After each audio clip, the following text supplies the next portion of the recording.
Okay, we start soon.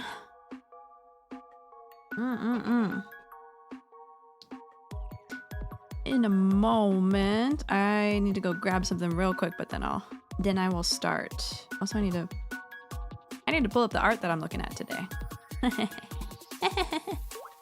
right, be right there.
All right, I'm actually now ready. Hi, Mr. Duckins. Hello, everybody.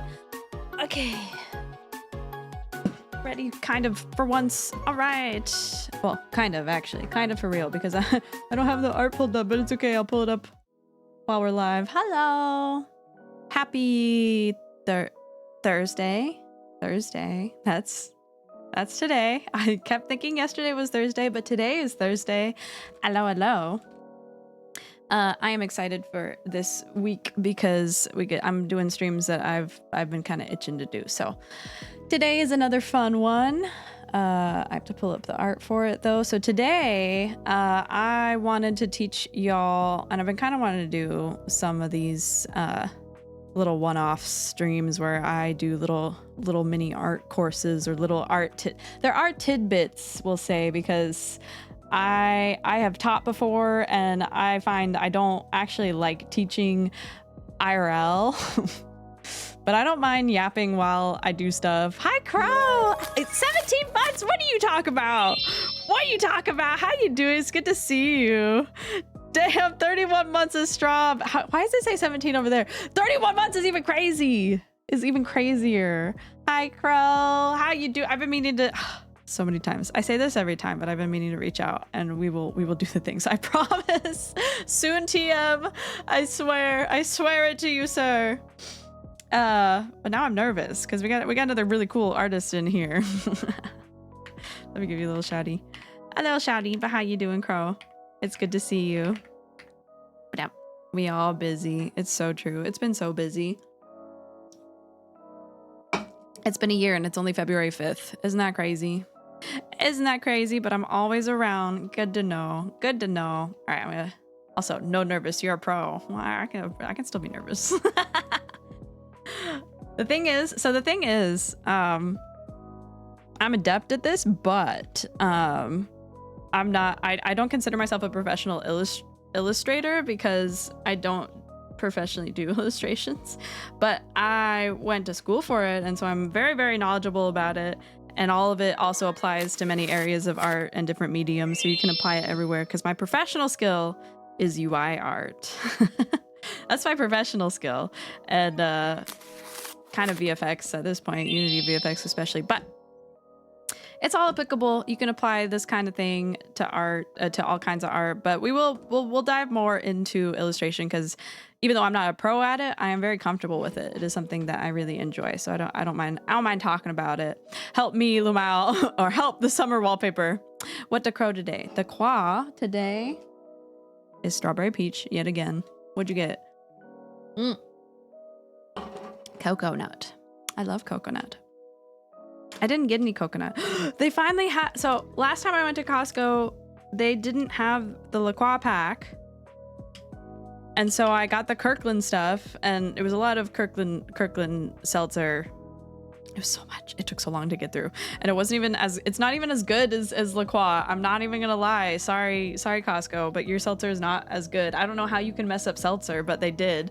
And I got through it, and I'm like, okay, I don't think Costco's gonna have the La Croix pack for a while. So I went to a different store and I got a bunch of my La Croix.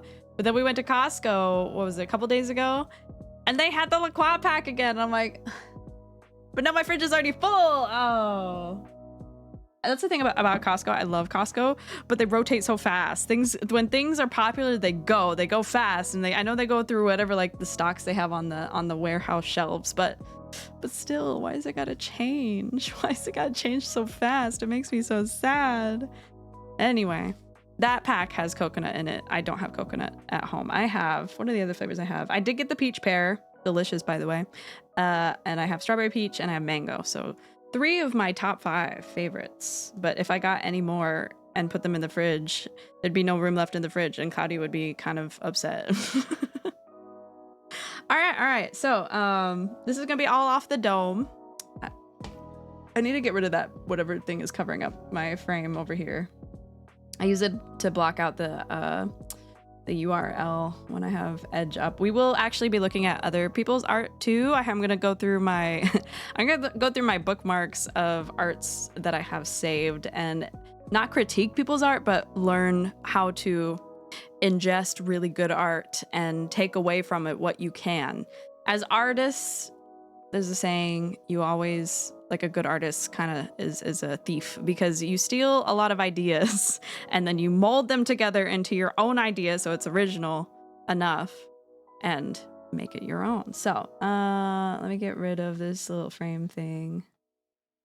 Where is it? I did not open up OBS until, like 2 minutes ago. Oh, baby girl. You want the door open? I just sat down and we're starting stream. So would you mind waiting? Oh, she's not happy. As soon as that would. Do your pets always want to leave as soon as you get them in a room and they settle down and then you sit down and then they're like, yeah, now it's time to go. It's time to leave. I want to get out of here. Where is my frame cover? Frame decor. Sorry guys, one moment. Hi Saku! Hello, hello. Hello, hello. That was in stickers. Where is this thing? Maybe if I just like click it 3 majillion times, I can get to it. Where are you? Where are you? It is most certainly not popping up. Oh, I'm gonna go insane. It should be under my... We got frame decor, frame group, frame... It should be cover, windowed sources, full screen cover. There it is. Oh my god, that took 3 million years to get to. Hi, Baba! Hello, hello. Yep, my cat is a menace with that. Yeah, you guys, can you sit back down? Are we good? And they don't need anything, by the way. They absolutely don't need anything. They've been...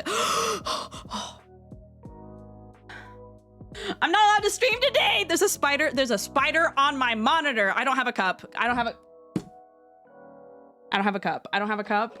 I don't have a cup. It moves. It's moving. Okay, 1 second, guys. 1 second. I'm sweating. God, freaking dang it. All right, you go outside. Come on.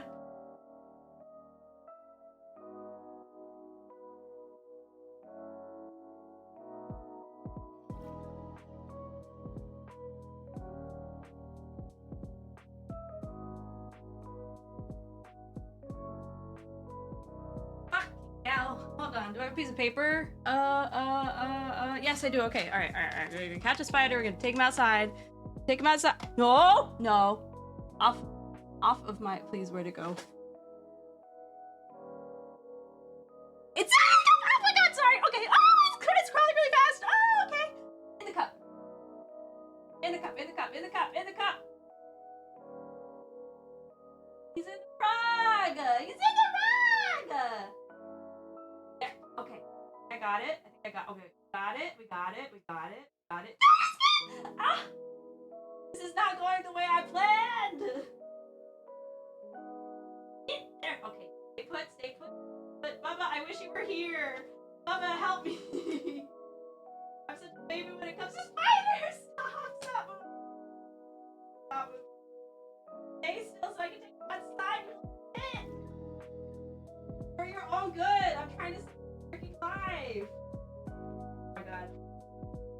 I can't do this, bro. Hold on. Oh, it crawls so fast. I can't do it when it comes so fast. Oh my God. Okay. Got it. It crawls in my hand. I'm gonna scream.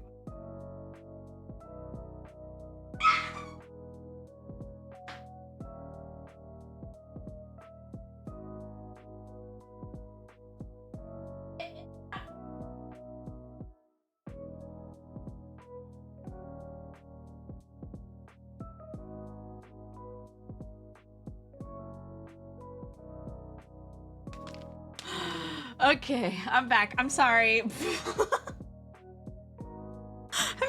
Thank you for the first time chat. Can I start stream now? It was a big one and he was crawling so fast. I can't do it when they crawl so fast. Okay, the only spiders that I really think are like cute are little jumping spiders, even though they jump, but like the little baby ones. But that one had really long legs. Okay. My heart rate is very high. I do have arachnophobia, so I need to chill. Welcome back from the Spider Chronicles. Thank you. Don't laugh at me, guys. It's an irrational fear. I understand it's an irrational fear. There's nothing, it probably won't hurt me unless it was like a black widow or something, which we do have in Washington. Please tell Cloudy, thank you so much for the rice dips, because oh my God, my rice came out so yummy. Let's go. XP plus 100. Okay. All right, we're art class is in session for real. I promise. Oh my God. Come here, Tula. I didn't mean to scare you, baby. She always gets scared when I get scared. I know. It's a silly, irrational fear. Mommy's crazy. Okay. And deep breaths. Let me read chat. Hello, everybody. I'm back. I'm alive. I'm alive. I'm dead. I'm alive again. I'm dead again. I'm back. A spider on your monitor must be an arachnid. Arachnid. Is that a type of... I missed the joke because is that a... Is that a type of monitor? A brand? Okay, well, now that my brain's officially mush and my heart rate is like probably 135. Arachnid and art. Thank you, Bubba. Thank you for taking over the brain cell. I couldn't control it right now. I couldn't take care of it, which is so perfect for a teaching stream. All right, let's get into it. All right, so I'm gonna break down this piece that I worked on during summertime.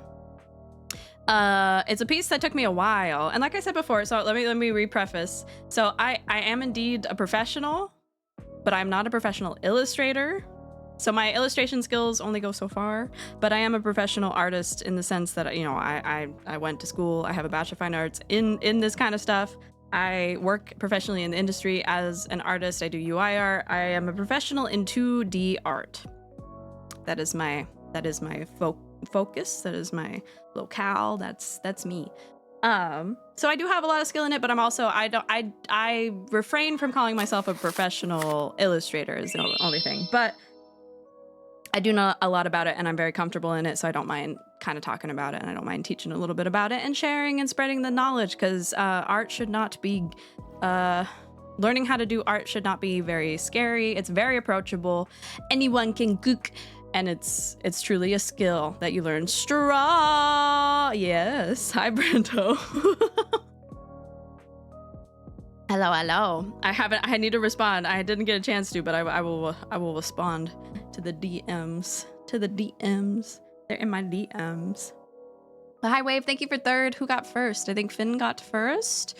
Who got second? Let me see if I can see with my eyeballs. I swear to God, if there's another spider, I'm gonna freak out. I'm like looking all over my monitor, because like I have dark mode up, and I'm like imagining this is gonna be like a spider camouflaging with my monitor, and I'm just not ready for it. I'm not ready, bro. No worries, I totally forgot you're streaming. No worries, it is all good. I always forget if I'm streaming. That always happens. Okay, but thank you, Wei, for third. Where is second? I swear I just read it. Well, thank you to whoever got second. Finn got second. Oh, Freck got first. Thank you, Freck, for first. Thank you, Finn, for second. And thank you, Wave, for third. Welcome in, everybody. Okay. So anyway, now that we're done with the prefacing, let's get to how I approach critiquing my own art. So I'm going to start with just talking about the general basic things that I look at when I'm looking to improve upon something that I've already made. I tend to... the thing that I do when I actually do illustrations is kind of funny that I kind of prefer this. I do all these layers, I make a big illustration, and then I end up going back over it as a flat layer, just so it's easier for me to kind of slap in the things that I see quicker than having to go dig through a bunch of layers and kind of reorder things and put things where they need to be. But when it comes to this piece in particular, I'm still pretty proud of some of the things that I was able to achieve in it. It was a good learning piece, and especially because I don't do a lot of environment art, I was pretty happy with how the water came out. To be fair, the spider's just trying to help you. Heard you stream and needed a good web. Ay. I'm reliving it. Is that crazy? I'm like looking all over my monitor. I'm like, there's gonna be another one somewhere. Please no. Please God no. So my strong suits I find are in anatomy and in organic shapes and stuff. So like applying the things like perspective, one of the foundational things, is something I still struggle with. And also materials are actually pretty difficult for me. This was actually a great challenge because it was the golden bikini one, and it took me a long time to figure out how I wanted to properly render the bikini, because I can render metal as like metal, but I've never rendered a metal like fabric, so that was a big challenge for me. And along with the other textures, like this could have been better. This could have been better for like the rubber textures that are really, really shiny. Monitor looking back at you with all 8 eyes. I'm gonna have nightmares, bro. I'm gonna have nightmares, man. Maybe I don't know. Never again, please. I don't know why. Over the years, I just developed really bad arachnophobia, and I feel so bad, and I always try to take them outside. I don't want to be scared of them, but they scare me so bad. It's such a beautiful piece. I appreciate that. So as I'm looking at it though, there are things that I'm ticking off in my head. When it comes to a piece in general, the first things I look for to improve upon are my composition. My composition is something that I've always struggled with, and I noticed in a lot of my pieces, and I had this critique back in university with my with an illustration teacher. He's like, you tend to make things kind of level. Oops, let me get a red pen, not the eraser. Hello? There we go. Let me get a red pen out. That's not a pen, that's an eraser. Hold on. There we go. Let's make it a bright red. I tend to make things kind of level. And I also tend to make things the same size.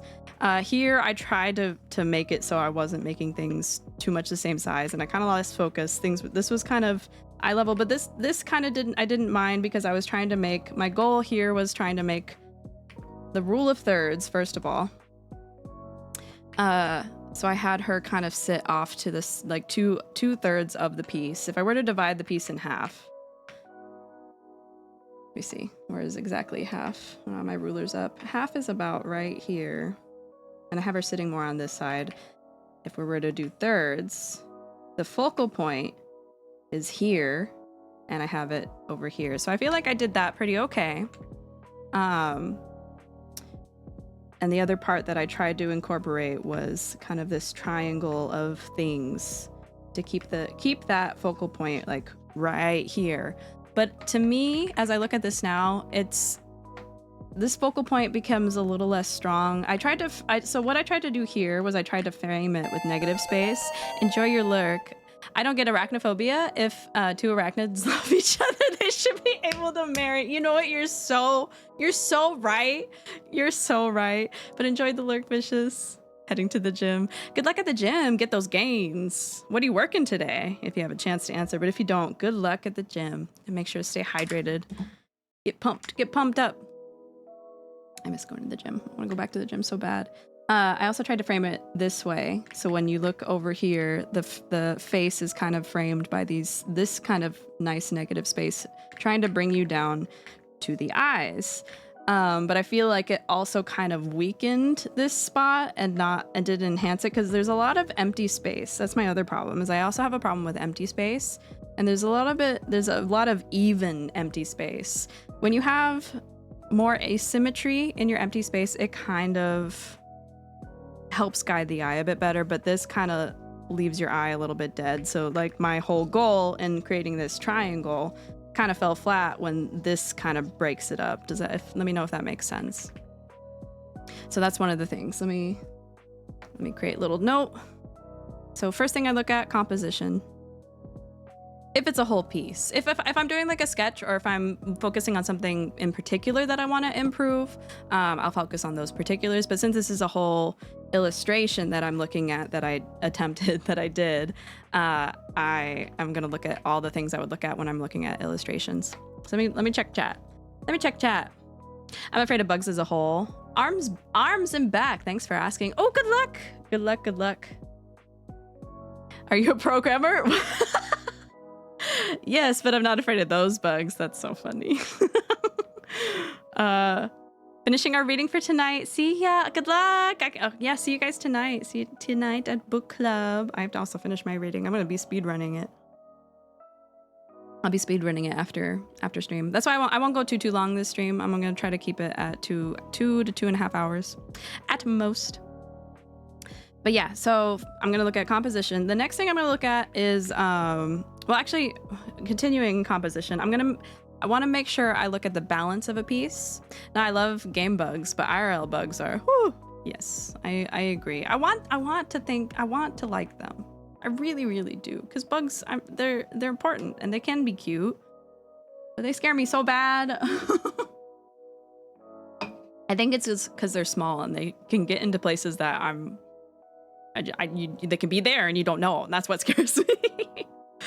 The thing I'm also looking at is the balance of items and how they sit in the composition. The thing I'm eyeing right now is like, I don't like what this is doing. I really don't. I don't like the balance of it as its own piece too, because the floaty's too big and the cup is too big, and it's like kind of just like a weird, like it almost doesn't need to be there.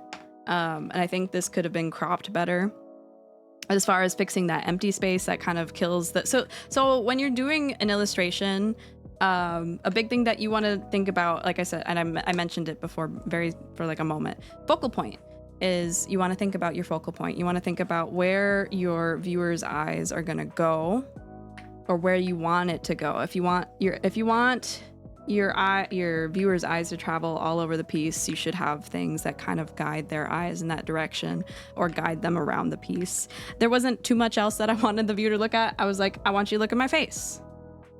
And maybe you're looking here. I don't know. That might be an accident. That's up to you. That's up to where you're looking. That's not up to my eyeballs completely. But this, in general, this here is the focal point, and that's where I wanted it to go. And I'm finding because of this space, I wasn't supporting that focal point very well. So that's the other thing, is the balance of the piece, not just the actual layout of the composition, but the whole balance of it. It feels quite unbalanced. It's very heavy on this side because I wanted it to be here, but there's nothing guiding the eye around these parts to get to you, to get to me, to get to my focal point. So I'm learning so much. Yeah, that's the kind of the goal of this. It's just gonna be stream of consciousness. So if anything doesn't make sense, feel free to ask me questions. Feel free to be like, whoa, say that again, slow down, because I'm literally just doing this off the dome. So composition, balance. Overall, I think the layout, like I said, the layout of my composition is fine for the most part, because generally my favorite composition is rule of thirds. There's a bunch of different ways to do compositions. So, and there's a bunch of different kinds of compositions. Let me put like a white box really quick, or a skybox, that works too. So when it comes to creating pieces, a very common one, like I said, was rule of thirds. Hello, where's my red? There. Rule of thirds, where the piece is divided up into thirds. You can even go in half. You can do the golden ratio, which is also a very, very common, very common, it's not gonna be very good, but very common composition where you follow the golden ratio. That's not quite the golden ratio, but look up the golden ratio and yeah, exactly, Mochi, like the golden ratio. And you could do that vertical or horizontal as long as it fits the golden ratio. I need to look it up myself. And there are many other ones. I don't remember them off the top of my head. TBH, which is probably a big disappointment to my Art 101 teacher. But it is what it is. My favorite is to use the rule of thirds for my own compositions, because I feel like that's the most comfy for me. Comfy to draw, comfy to think about, and an easy stepping stone into more complex compositions. There's nothing more than people who understand stuff talking about said stuff, or on whatever topic. The golden spiral is nice. It is so nice. And once you see it in patterns, you see it everywhere. Everywhere. The golden ratio is everywhere with those who have eyes to see. If you have eyes and you can see the golden ratio. Great for eyes as well.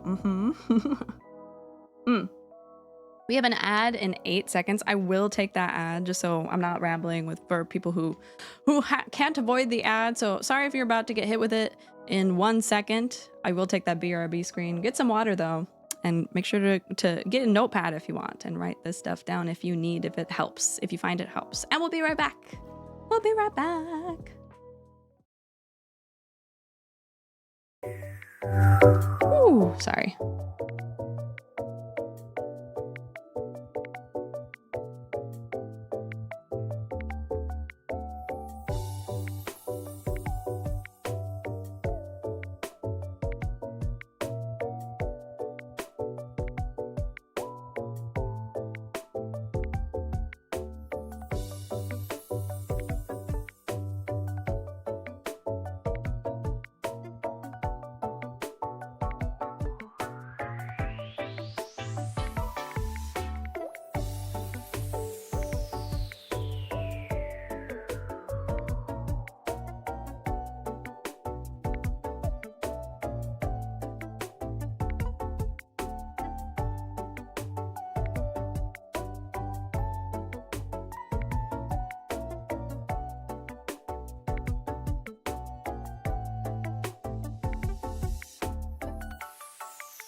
All right, welcome back from the ads.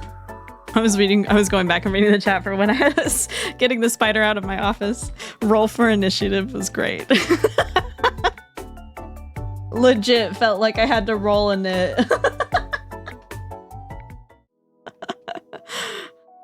Thank you, Bubba, for saying you treat me like a princess. Move every spider for me.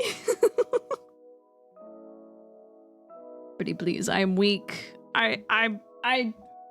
I believe and will fight for feminism, but if you move a spider for me, I will be very happy and endeared, so. Anyway, all right, back to it. Okay, so we talked about what I would look at for to improve on my composition and balance. So the main thing I would improve is mostly the balance. I like the way I have the composition. I need more leading objects or leading lines to bring in to kind of kill that dead space here, because it's just too dead.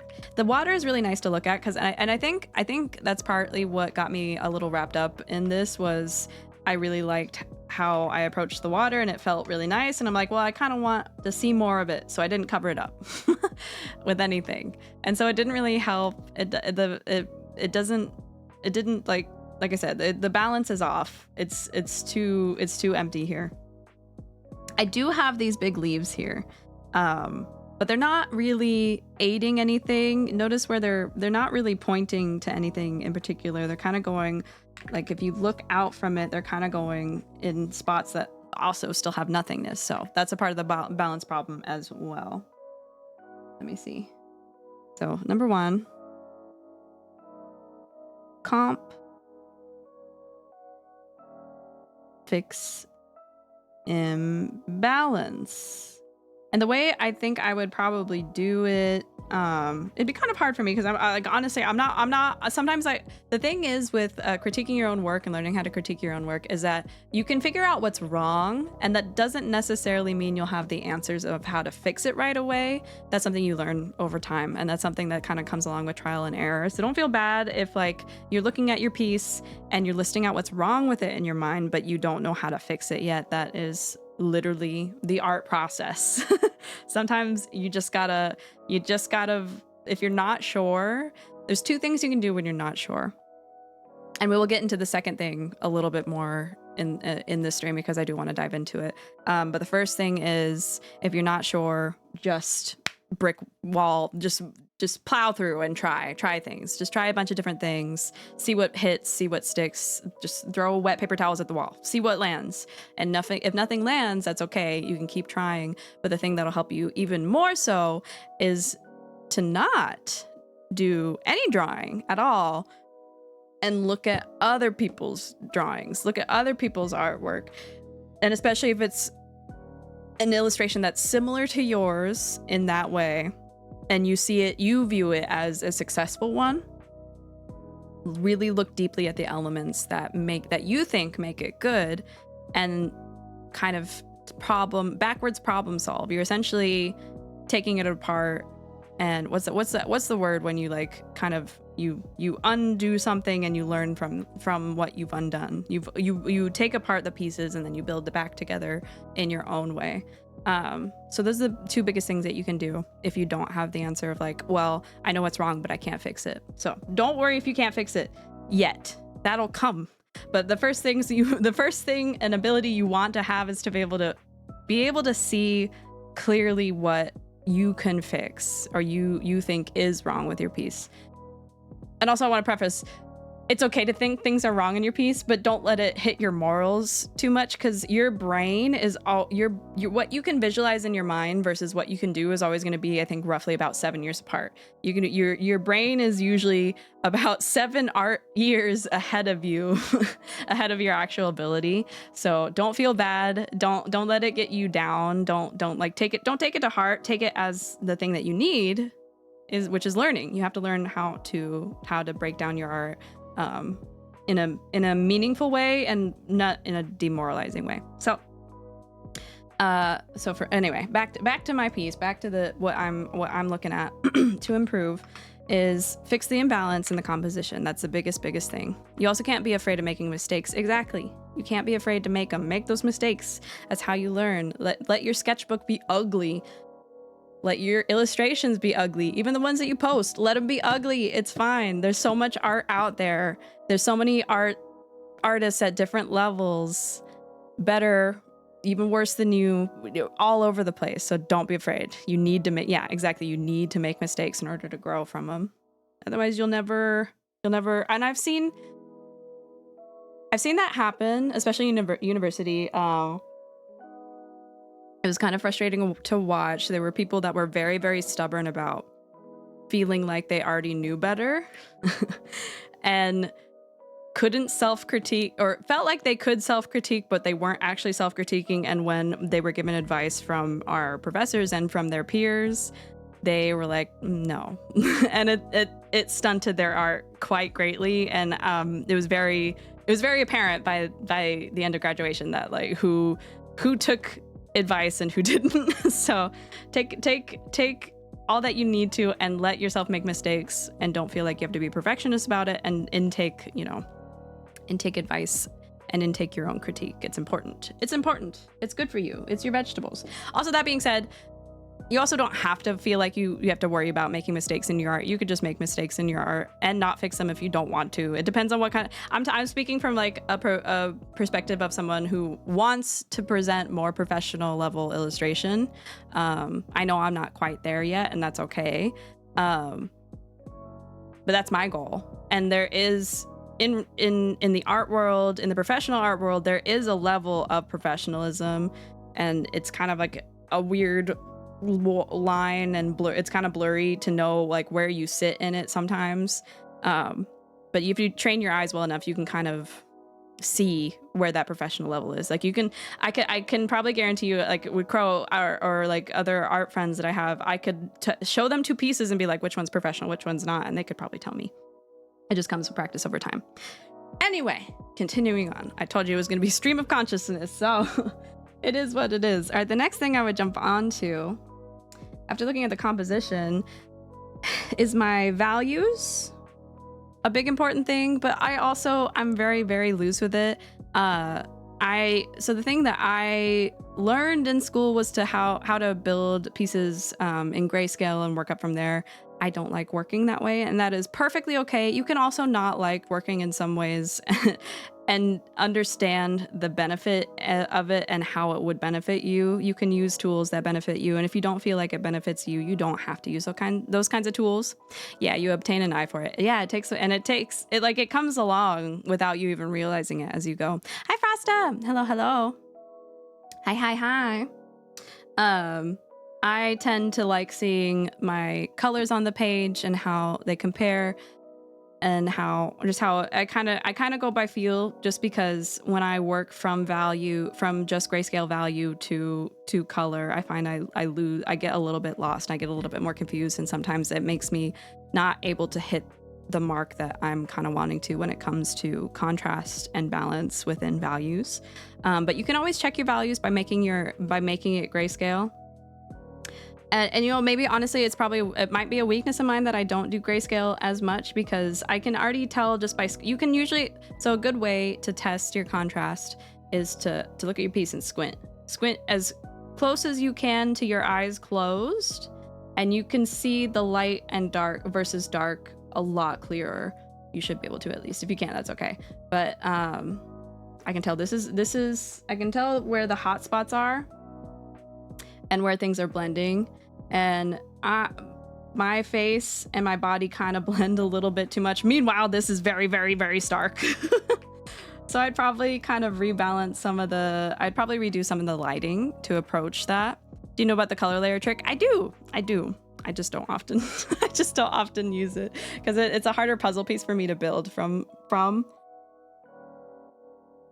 But it's good to practice, and it's a good tool. It's definitely a good tool to be able to use.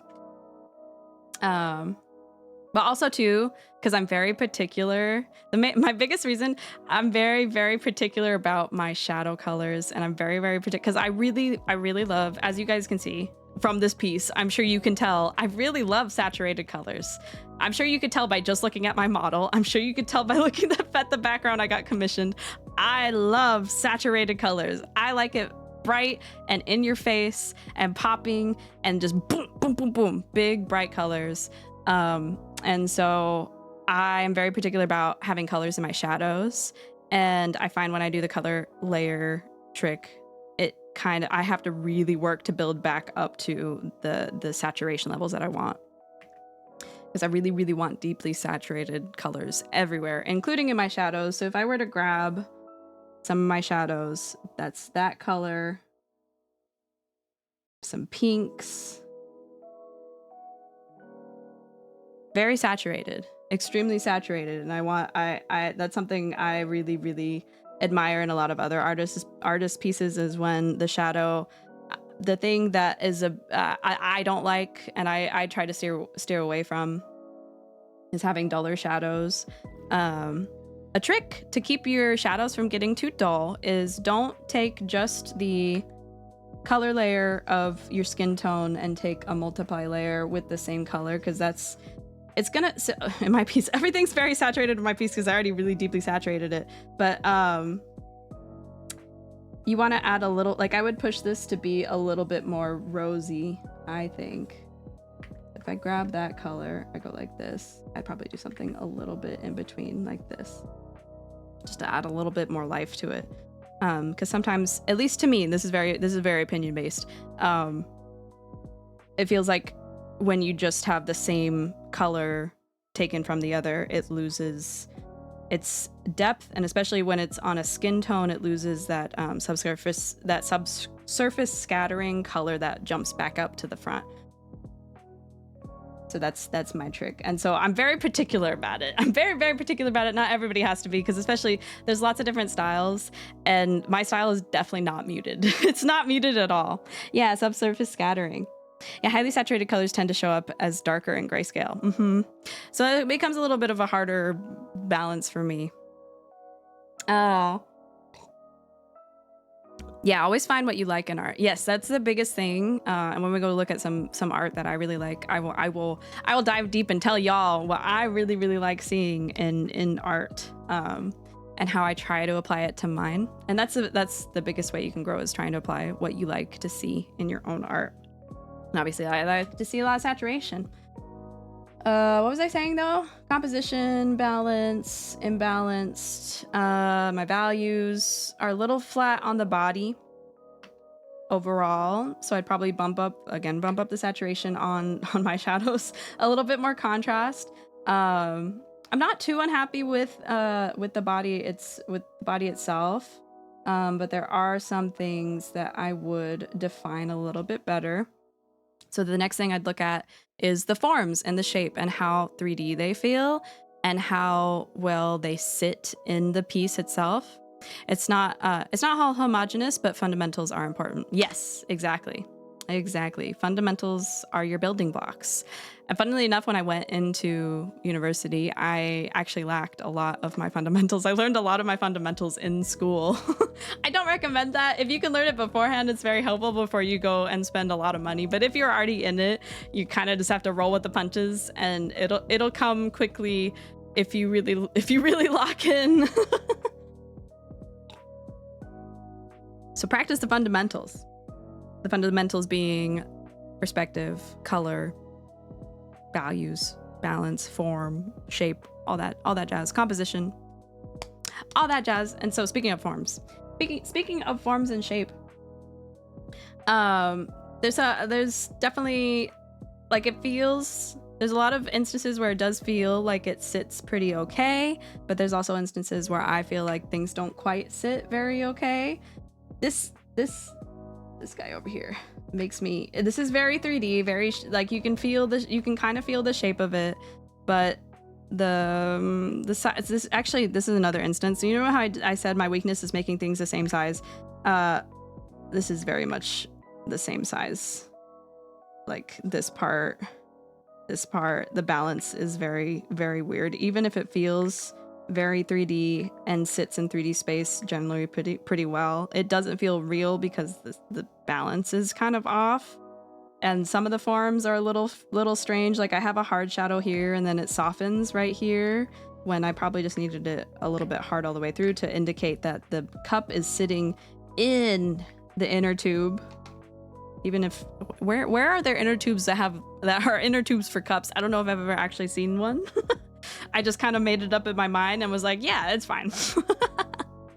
Mirroring proportions suck for me on the absolute worst skill as a beginner. It's hard. Mirroring stuff happens a lot of the time. Also, someone who's self-taught, there's a lot of resources out there to get help. Yes, there is. All you have to do, well, I was gonna say all you have to do is look up YouTube videos, but sometimes it's hard because there are YouTube videos out there that will give you not so great tips and kind of maybe lead you astray. And that's why I felt like I couldn't learn before I went to school. I was like, I don't know if I could have done it so well on my own. But there are also a lot of really good tips. It's just about finding the ones that are actually helpful to you. I don't recommend watching videos where they teach you how to draw an eye. Watch something that's more basic. Watch something that's more about like basic shapes and stuff like that, and then you can grow into the detailed stuff. The detailed stuff. 2 differently sized shoulders. Yeah. Yes, many resources. Many resources. So yeah, the mirror balance here, it feels like awkwardly unreal. But overall, I feel like I accomplished the general 3D forms of it okay, other than some of the soft and hard shadows being kind of out of place. Overall, from far away, you kind of generally get the gist that it's something shiny, and then it's a cup with the ice cubes. If I look at the ice cubes, so the ice cubes are a little okay. They're not. This one I think was successful in being like kind of getting the material of it right. This feels kind of, this ice cube in particular, I don't know, let me get a darker. This ice cube in particular feels like it's kind of like not see-through. It's the wrong kind of texture. The strawberry doesn't feel very real. And then as far as the body goes, things are going great. Generally over here, this is pretty okay. Actually, when I look at the anatomy right now, let me flip it. The anatomy is okay. I kind of missed some things in a few spots. This shoulder actually, or this arm part, this part right here could actually be a little bit farther back. She could probably sit a little bit farther back, and then the arm come up that way. This arm feels a little short. This leg feels a little bit too long. And the thing that will help the most when it comes to anatomy is drawing through. And I can tell I did not draw through here. I just kind of went with feel. And sometimes that's fine. And the thing is too, it doesn't have to be perfect. You definitely don't have to achieve perfection, especially when it comes to anatomy. As long as, so my favorite rule to follow, because it's so nice to me, is if it looks like the thing at first glance and you don't immediately feel irked by it, you don't immediately go like, ooh, that's not right, or ooh, then it's the thing. It looks like the person, it looks like a person, it looks like the thing, it's the thing. You've achieved it. That's one of my favorite quotes from my teachers. If it looks like the thing, it's the thing. You've drawn it, it's done. It's okay that it's not perfectly correct, but it is good to kind of analyze what you could have done better. And in this instance, I feel like this leg is too long. If I were to lay out both of her legs, this leg would be longer than this one. So that's something I would fix. Her hip comes up at a weird spot. I didn't draw through here. And when I say draw through, is you draw behind the forms that are blocking each other. So instead of having my hand here, I just have to imagine my hand disappearing. Or maybe I did draw through and I just kind of didn't keep in mind the actual 3D way I'm turning. So here's her sternum, or her sternum's right here, but here's her clavicle, and I'm missing the hip bones, which would have helped me kind of figure out exactly how she's sitting and would have got the perspective a little bit better. Because the legs feel like they're going off in a strange way, and that's why this leg ended up longer. So definitely things to fix. Learning time. Hi, Sunwon. Hello, hello. There's TikTok trends and there's tutorials. Yes, exactly, Mochi. Exactly. There's trends and there's tutorials. You want the deep dive stuff. Shut up, count your calories. I never looked good in mom jeans. Wish I was like you.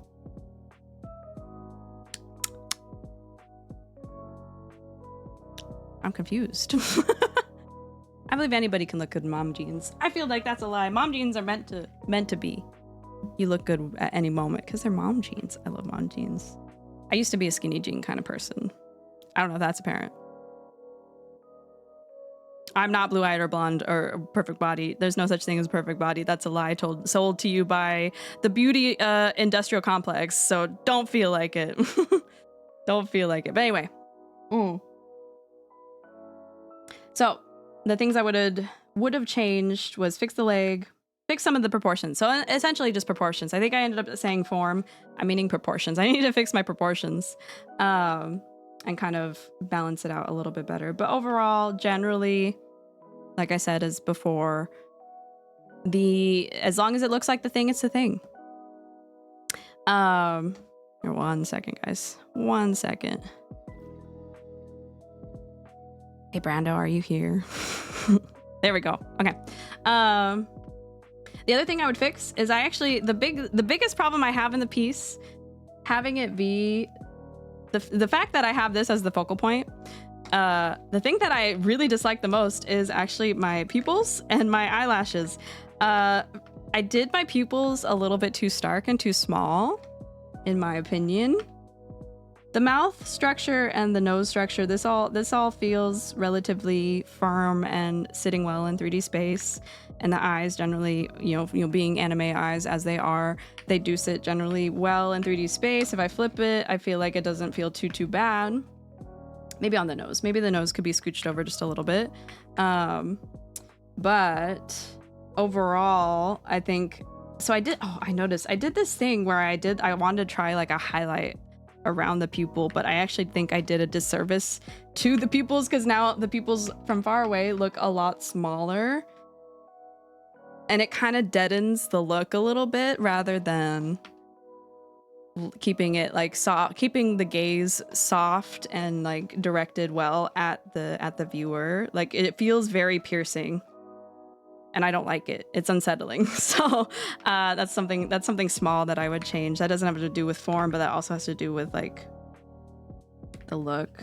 I also struggle with the balance of pupils when I'm doing my eyes. I learned that's something that I actually have a hard time with.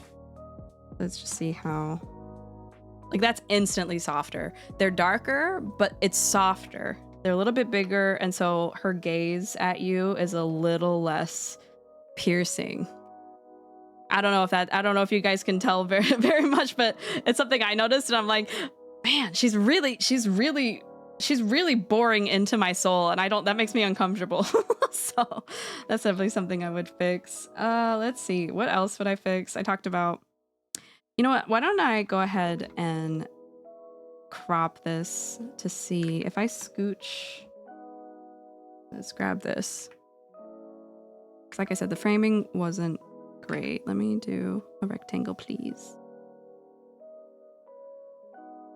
And just scooch it in. Just to see. Sometimes you could just like take your pieces and like puzzle piece it and see like what feels better and what doesn't.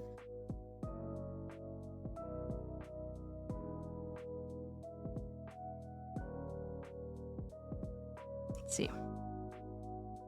If I were to crop it there, that actually feels a lot better. Yeah, it was really mainly just that big empty space. The big empty spaces really didn't guide the eye well. I did want a longer piece for it to be a banner, which I was able to accomplish by what I ended up having to do actually to get it to fit properly on banners was I shrunk the big focus part. Shrunk her down and I moved her more to the middle, so it was even firmer of a 3/4 comp or a 1/3 composition. All right, and what else? Where are my little notes? So fix and balance, fix. Oh, what layer am I on?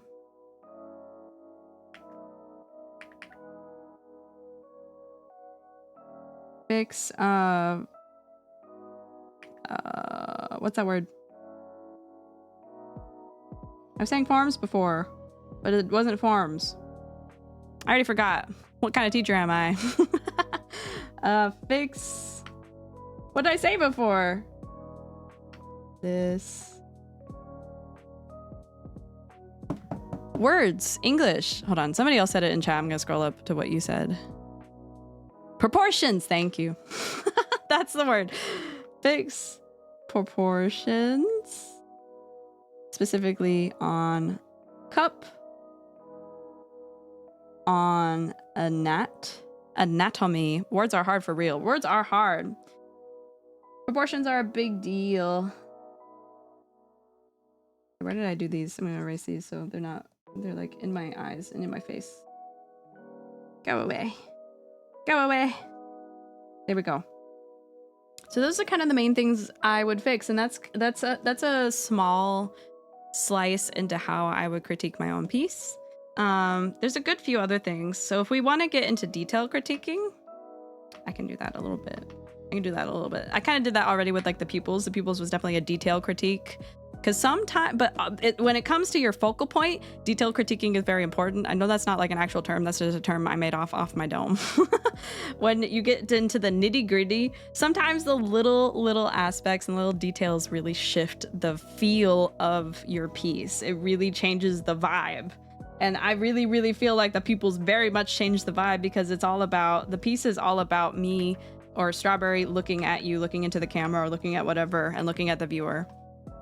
And so making sure your focal point, it has the correct details that you want to present, really can save it. Sometimes, I've seen pieces where I can definitely see the incorrect proportions or incorrect things that I know to be incorrect on like the body or other part of the illustration, or sometimes in environment pieces where you're not looking at around the focal point, things are less rendered or less filled in, less done as well as versus where as the focal point is compared to the focal point. And it really, sometimes the focal point just really holds the piece up and keeps it together. And so as long as your focal point looks very good and you're guiding your viewer's eye to your focal point well enough, your piece is good. It's saved. So as long as those details are correct, you are Gucci. You're Gucci. What else was I looking at? We could talk a little bit about materials. We could talk a little bit about perspective. My perspective is to be seen. I don't know her. Where is she? She's just kind of floating there. The perspective, I think I did well enough to get I kind of faked it till I made it well enough here that it's not impeding on the actual vibe of the piece itself. Things feel like, yeah, they're sitting in 3D space, but it's not if I were to do correct perspective. So if I'm looking at different pieces in this, or different spots in this piece, I'm looking down at a weird angle. I'm looking down. I definitely, if I'm looking at this and I'm looking at the general shape of this inner tube, the camera looks like it's looking down, kind of so here's the piece and here's the camera. We're looking down from up here, but that's not very apparent when I look here. And it's only kind of apparent when I look at the top of my form. And what are these? where are the leaves coming from? I don't know. They're just there. They're just props. And so you can kind of get away with it, because if your piece is since my piece is mainly about like I said, that focal point is just mainly my face and the top part of my body. It's not so much anything else. It doesn't harm it too bad that my perspective is not completely right. It's not like this perspective wouldn't really work in reality. But that's okay, because it's not reality, it's a drawing. Also, I could tell here, perspective gets lost on this thing because this is at a completely different angle than this ball, than this inner tube too. And if I wanted to correct it, I could go about correcting it. But the bigger problems I needed to solve were the empty space and the guiding to the focal point is the biggest thing. That's the biggest problem with this piece, is the focal, or leading to the focal point and not having so much dead space and the balance of forms. I think that's the main things. And I think I mentioned earlier, I probably fix the direction of the leaves to help me guide to the focal point more. I attempted something here and it didn't really work. The rendering of the leaves are also okay. This is also because they're like they're a side accent to what overall this piece is about. Some of the concepts are stuff I think about for editing too, kinda, especially for MBs. Yeah, like this kind of stuff all can apply across different mediums for sure. At least I believe. That's why I like talking about it because I'm comfortable talking about it from an or illustration standpoint, but a lot of these concepts can be applied throughout most art mediums. It's very applicable, well, mainly throughout visual mediums, because that's what, you're doing visual stuff. You want it to look good. I'm trying to think of what else. I think those were my biggest things. I feel like I'm back in art school again. Feels nice. Yay! I hope I can help. I hope I can help.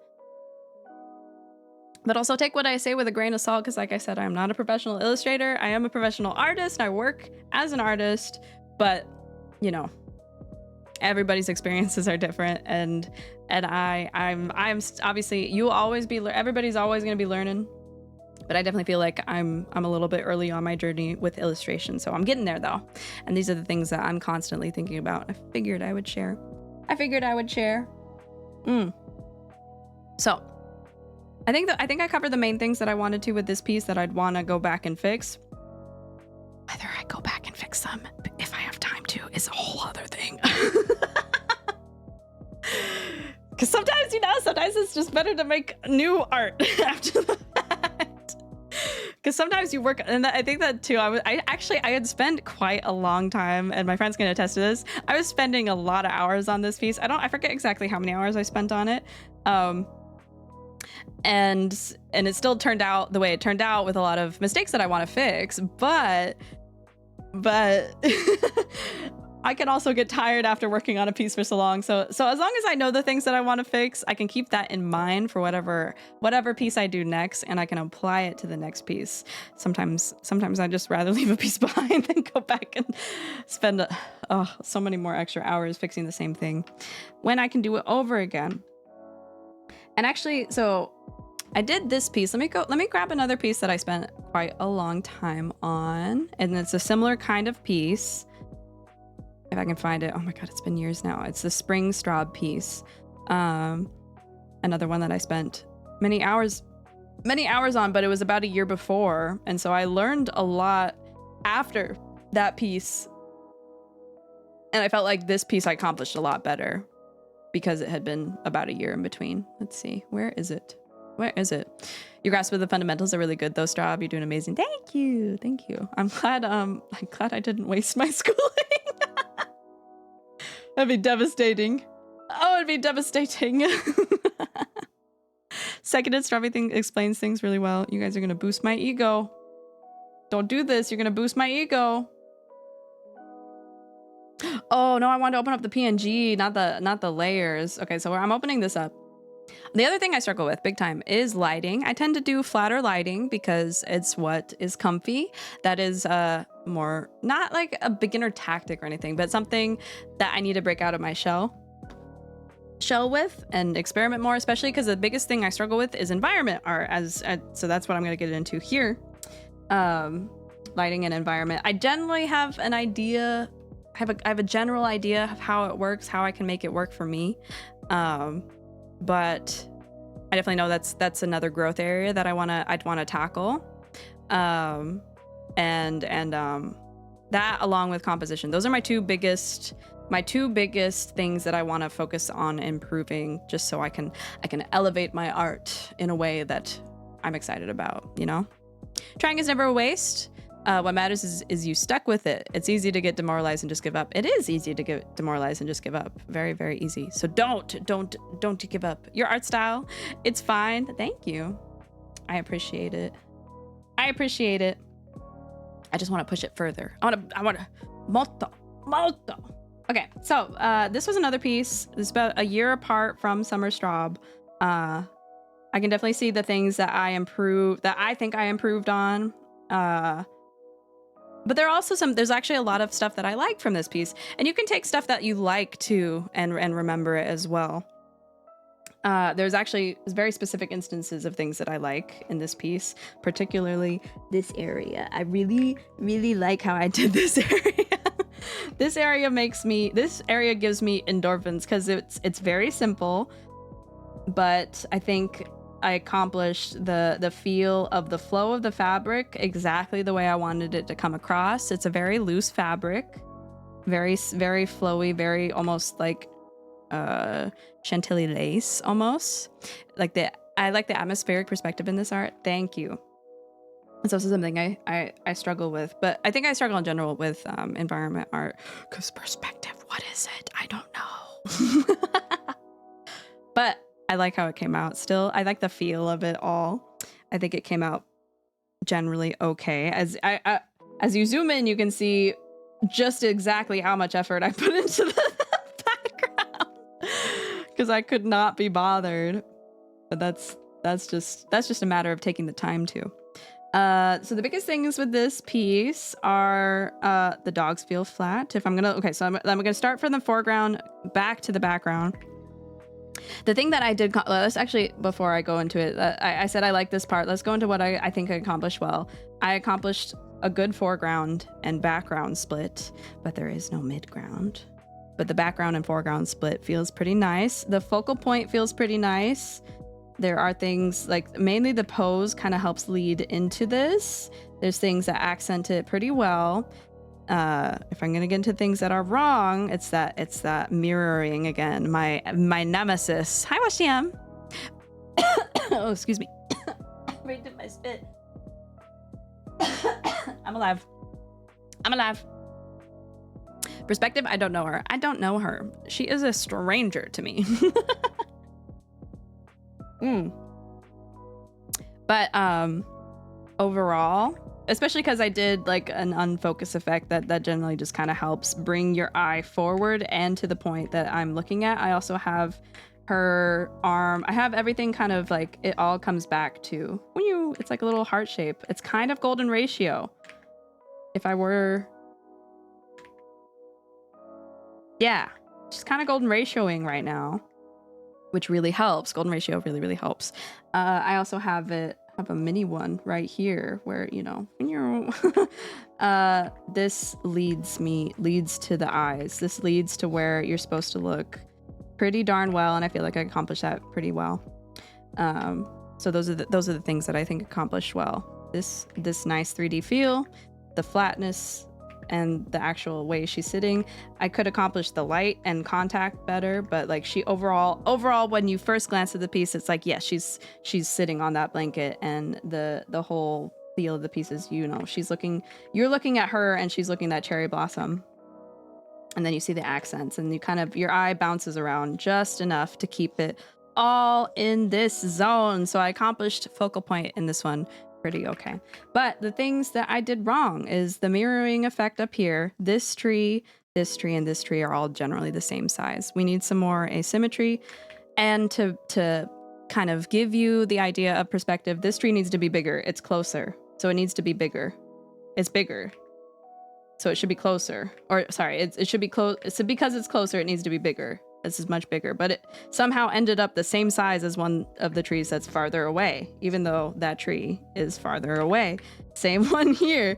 That tree is farther away. I think what I was trying to, and you can go back and you can think about what the things I was kind of doing as a crutch was I was trying to fill the space up here and I didn't know what to fill it with. So I just made this tree very big, but it ended up mirroring this tree. And so there's no kind of, the interest up here kind of fades away, which almost kind of works in the favor of my focal point.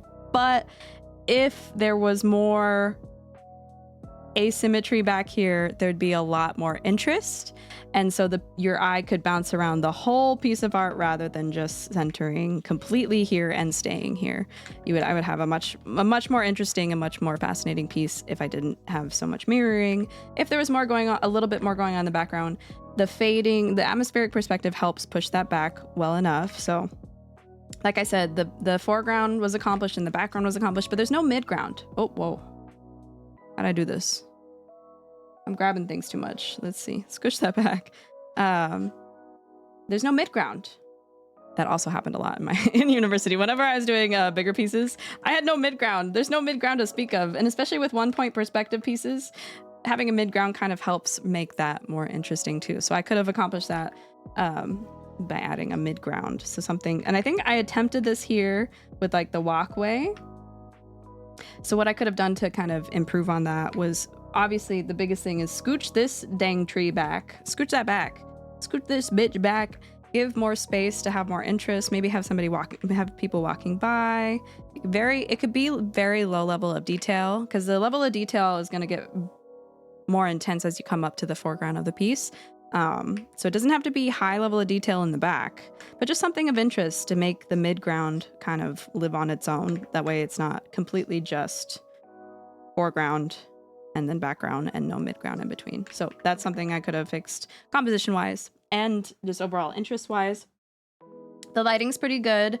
It is a daytime piece. It's kind of generally a little bit flatter because it is a daytime piece, and that's what I'm more comfortable with. I can see that the sun is either coming from here or from here directly above. It's either noon or a little bit before noon, and so that's generally okay. I could have increased more of the shadow contrast here to kind of tell that a little bit better. If I zoom in, the details that I'm missing here are firmer contact shadow, because this gets a little bit spacey. That's a little bit airy there. She almost kind of looks, it almost ends up making her look like she's floating. So we just bring, if I do even just a little bit of this, if we just bring that closer to her leg, that's already a bit better. Because she's sitting right on top, and if the sun is coming up from the top, oh, sorry guys, sorry to make you sick, you're not gonna get much of a farther shadow. It's that extremely, like, she's on the blanket, so it's touching. It's that contact shadow. And same with the dogs. The dogs are a whole other thing, because I was struggling to draw the dogs, and I did not put a lot of level of detail into them. Their anatomy is incorrect, but that's okay. They're little cartoon dogs, so it doesn't have to be perfect. But at the very least, I should fix the contact shadows, make that more firm, so it looks like they aren't floating away. I can keep the shadow coming out from his head, though, just a little bit. Just make that firmer. I did a decent job here. I think I still put like a little bit too much of a shadow coming off from the blanket. It just needs to be directly under. I can even put like maybe a tiny bit over there, but that's too much. That's not even a tiny bit. It's just like me. Just enough to give it some dimension. It's like here, the shadow length. Oops, where's my red pen? Here, the shadow length is the same as it is here, so it just looks like floating magic carpet. She's floating away. I like what I did here. Again, back to composition. I think the things that I best accomplished was guiding the eye this way and up towards. Lots of good use of the golden ratio to bring me back here. Let's see, what else? What else? This, okay, so while I accomplished the lighting well enough on me, on her, I needed to accomplish it better on the dogs. Like I was saying, these pups are a little bit flat. The shadow underneath, also obviously the contact shadows need to be better, but also the inside shadows need to be a little bit stronger because they're losing their form. They don't have as much 3D shape. They fall a little bit flatter because there's not as much contrast to kind of define them. They're losing their definition. And the same goes with this. This is a little bit flat. Generally, the strawberries feel pretty okay. What happened here? Oh, I had some grass particles and it went over the basket. I didn't even notice that. That's so funny. The strawberries are sitting on top of one another, but the shadows don't get darker as it goes further down, and there's not any real contact shadow between the basket and the strawberries as much. I have a shadow on this side, again with the perspective, but I think actually the shadow on this side would be darker.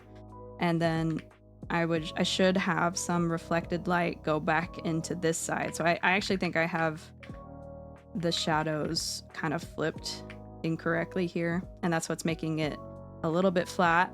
The thing that I find to help flatness though, and you can see maybe I use it, that might be another crutch, but it's also it's a good tool. I like having really good defined lines. You don't always have to have really defined lines. You can have lineless art, but I find I like my forms held in place by firmer lines on the outside. Just enough to give it a fuller shape and kind of define objects that are against one another very clearly and that stand out. So like I wanted this to stand out from the blanket and from the grass well enough, and so even though I didn't accomplish it very well with the lighting, I think it still stands out enough. Like you can still tell it's a 3D shape because I have very strong definitive lines to kind of really give it its form. So yeah, that's how you go about critiquing pieces of your own. I know it's kind of like, or at least this is how I critique my pieces. There's no like true like definitive step to approach it, but this is kind of how I do. So I overall, if I were to sum it up, it's looking at composition, looking at the balance, and looking at proportions of the objects in your piece, and overall the feeling and whether or not I accomplish the focal points well. And so that's kind of how I approach it. But that's when it comes to full illustrations. Why don't I also, I'm kind of just doing this on the fly. Why don't I also look at not just illustrations? When I look at some character drawings, we could critique, I could critique my old VTuber model. Would that be crazy? Maybe I do that. I kind of want to do that. Because honestly, 1.0 Straub makes me cringe, but it's a good way. It's a good reflection of how much I grew. So why don't we do that? Why don't we pull her up? Welcome back, 1.0 Straub. We haven't seen you in a long time. Oh boy. Okay. All right. Let's dig in, because there's a lot for me to critique right here. Oh, sorry. A lot for me to critique here. Okay. So the thing that I had trouble with in my first VTuber model was I realized, I had done character art. I had drawn characters in movement or in perspective, or, just like going about. I've drawn them I've drawn them facing head on, but I've never drawn them just standing man pose head on. Like, let me see if I can let's find her sketch page to compare. This is some really old art. I definitely feel like I improved a good bit from a lot of my old art. Like, you can see, I do not know what's going on with this, but I had never just drew just standing man pose before, so it was very, very difficult, I found, to kind of get used to that. And so there's a lot that I definitely struggled with. And if we pull up my current model, there's actually a lot that I fixed in my current model, but I'm actually not too mad about my current model. You can definitely see the growth between the two, like a lot of growth. Like we glued up. That's okay. Job number 1. Okay. So first things first. I had not approached anime eyes. OG model is still so cute though. She's a cutie patootie, but her proportions are crazy. I had not done anime eyes before, and so this was kind of my first attempt, and I can see a lot of the things that I struggled with. And the biggest thing that comes when you're doing big-eyed characters is you want them to have a good balance on the face, and these are actually too small. These are too small. The eyes are up a little bit too far, and the mouth sits up really high, and it's condensed well enough so it still kind of it gives still a cute vibe, but it could be better. Like the mouth and the nose could scooch down a little bit and just give a little bit more room for the eyes and their perspective, just to kind of make it feel a little bit more cutesy and more better. Let's see, the balance here is a little bit weird. I have a big giant pendant, but also a big giant pendant here, and you can see my mirroring struggles. These are exactly the same size. These are the same size, so I fixed that later on. I think I made them the same size too, but like there's a much better balance. It flows into this. Oh no. Saving recovering information. Uh-oh, I think I crashed my Clip Studio. I think I crashed it. It doesn't like me talking smack about my models. I can talk smack about my work. I know it doesn't affect me in the same way. Like I'm very used to critique, and I really actually appreciate critique, especially from I miss having it from my professors so much, because having good feedback really can just buoy you into better things. It was like, how dare you, my baby girl! But you can see how I approach the proportions a lot better. There's still some things I would fix, but the proportions of the eyebrows have a better feel. The proportions of the necklace and the pendants, better feel. These don't really make any sense. I just wanted somehow to have berries on my skirt. They're not very sensical. But I wasn't sure how to do this. I was like, how the frick do you draw a forward-facing character just straight up? Like, I was so lost, bro. Overall, the anatomy is a little off.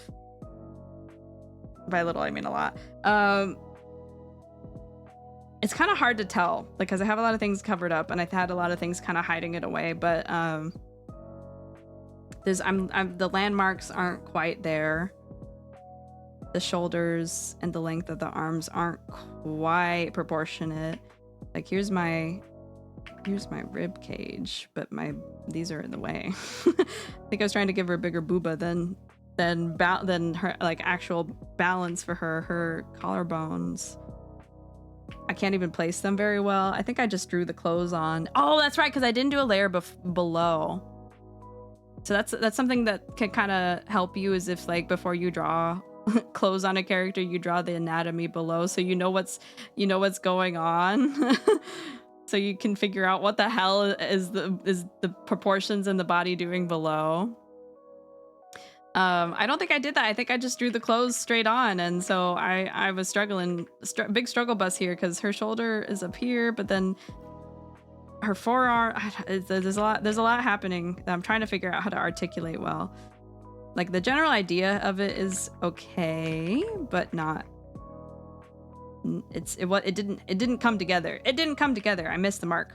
Also, my forearm is facing forward. I am not undulating. What do you call it? Supining my wrist. And I think I tried to approach that by, how it would kind of turn naturally, or how it would look a little bit thinner naturally, but the muscles aren't quite working. They're not quite working here. So anatomy is a little bit off. I think, actually, yeah, because I have the facing the same way here, but this flows a little bit better. This is a little weird. It's a little weird. I think too here with the leg proportions. This leg is okay. This leg, I have it turned to the side, so I tried to give it more space here, but I kept the calf the same width as it is over here. But that doesn't actually make any sense, because if it's turned to the side, you'd see more of that calf a little bit. The shoes actually okay. Like, these I'm not mad about. This came together okay. But also, if I were to look at the proportions again, like, her legs are actually too long. Her legs are too long. Now let's look at the hair. I think the biggest problem, believe it or not, was actually the hair. because it's very, very, very flat. It is very, very flat. There's no dimension, but also because I was trying to figure out how to do layers for Live 2D for the first time too. So I was like, what do I do here? I guess I just put hair. I guess somehow the hair pieces are actually pretty chunky together. And there's no definition. There's no definition. If I were to squint my eyes, it all just becomes one big blob. So I needed more definition. I tried to render it more in the way I used to do hair. It was very like try to get that like individual hair pieces sticking, like you could see like the hairs. But that was not necessary, and it failed in its in my attempt. Because it just kind of made it too piecey, but also all blended together in a way that's not quite working. So more definition and more contrast would have helped. Better shape as well. And I figured out what to do with this little guy. I just bring it down in the middle, because having it here, there's already immediately there's a tangent. There's one tangent, so this also helps make it very flat. So very, very flat hair overall. So that was something I definitely could tell I was struggling with. We look at the booba, generally okay, but there's, I think too, because I was still trying to figure out the layers. There's like a flat line here where the shadows should kind of naturally ease into the chest as it comes forward. And actually, I feel like you wouldn't have a shadow on this, so. Hi, Adder. Hello. Welcome in. I'm critiquing the heck out of my VTuber model. It sounds like I'm being self-degradating. I promise, guys. This is all stuff that I was thinking about when I did my 2.0 model, and what I applied to learn how to make my 2.0 model better. So if we go into comparison now with my 2.0 model, obviously still things that I would change. But the thing that I did when I did my 2.0 model was I drew a body base. So I wasn't lost as to where the body was underneath the clothes. Oh, very cool. Criticism is constructive, and it's cool to see how much you learned. It's neat. Yeah, constructive criticism. Constructive criticism is very good and healthy for you. Very, very good and healthy for you. We were looking at, I was critiquing my old pieces here. And even just in talking through it, I've remembered what I had thought to myself, and I'm relearning the things that I had thought. So it'll be quite helpful to me in future pieces. So overall, I fixed up that anatomy a lot better, because I approached it not from just put it all together and kind of think about the forms underneath after the fact. I thought about the forms underneath first. But the harder thing with Live 2D models is that you also have to think ahead about the cutting of it and how it all moves. I try to draw it already pre-cut as best I can, because when I go to rig it, it's just so much easier to have already thought through and have everything cut the way I needed to the first time. That way I have to go back and recut things, draw things where they should have been. Oh, and I wasn't really going over design. I was more just going over all the general feel of it. The design also had problems here, and I still feel like there's some design flaw with my current one, but it works enough on its own that I don't mind having a design that I'm not 100% happy with, because designing outfits is hard. It's very, very hard. Designing characters is hard. And the biggest thing that you want to have, especially in VTubing, is having a decent silhouette and a clear silhouette. So when you are seen from a silhouette, you catch the eye pretty quick in that way, just like right off the bat. But that's also just like that's not a hard and fast rule. Hello, thank you for the raid. Welcome in, Egg Raid. Hello. Who is it? Wait, I missed. Hold on. Omelet VT. Hi, Omelet. Hello. Thank you for the raid. Welcome in. Oh, it's been a minute. How are you doing? What were we up to? Oh, we're doing art. We're doing art as well. Well, welcome in. Hello, everybody. Thank you for the follows. Sorry if I missed them. Dill Sky, thank you for the follow. Let me see. Sorry, my brain's all over the place. Roman Sidens, thank you for the follow. Welcome in. How was your stream? I hope you had a good one. What were we up to today? And if you want to drop the art tax, grab your hands. Gimme. But if you don't want to and you're not comfortable with that, that is a-okay. But welcome in, everybody. I am Strawberry Stardust, a Star Maiden from space. And I'm a game dev artist, IRL, but also a bit of a gamer. And I do everything as strawberry flavored as I can. And today I am teaching you how to critique your own art by critiquing my own art. I've been critiquing my art for the past hour and a half and going over my thought process as I go through what I would fix in my own artwork. So if you want to learn along with me, feel free. I hope any of this can help you, but also feel free to take my words and my advice with a grain of salt, because I am a professional artist in game dev, but I'm not a professional illustrator, and I'm kind of focusing on my illustrations. So take it with a grain of salt. Take what you can glean. If it's helpful, I am very, very glad. If it's not, that's okay. That's okay. Learning is a process. Art is a process, but at least you're drawing. So be proud of that. Did some commission sketches, can drop an art tax in a bit. Yay! Thank you. Thank you. I'm excited. I hope they went well. Good luck on the commissions. Speaking of commissions, I need to work on my samples really bad. Oh, anyway. But thank you so much for the raid. And if you need to raid and run, no worries. Get some water, get some rest, do the post-stream care, anything you got to do. But I really appreciate it. And I appreciate seeing you. How you doing, by the way? It's good to see ya.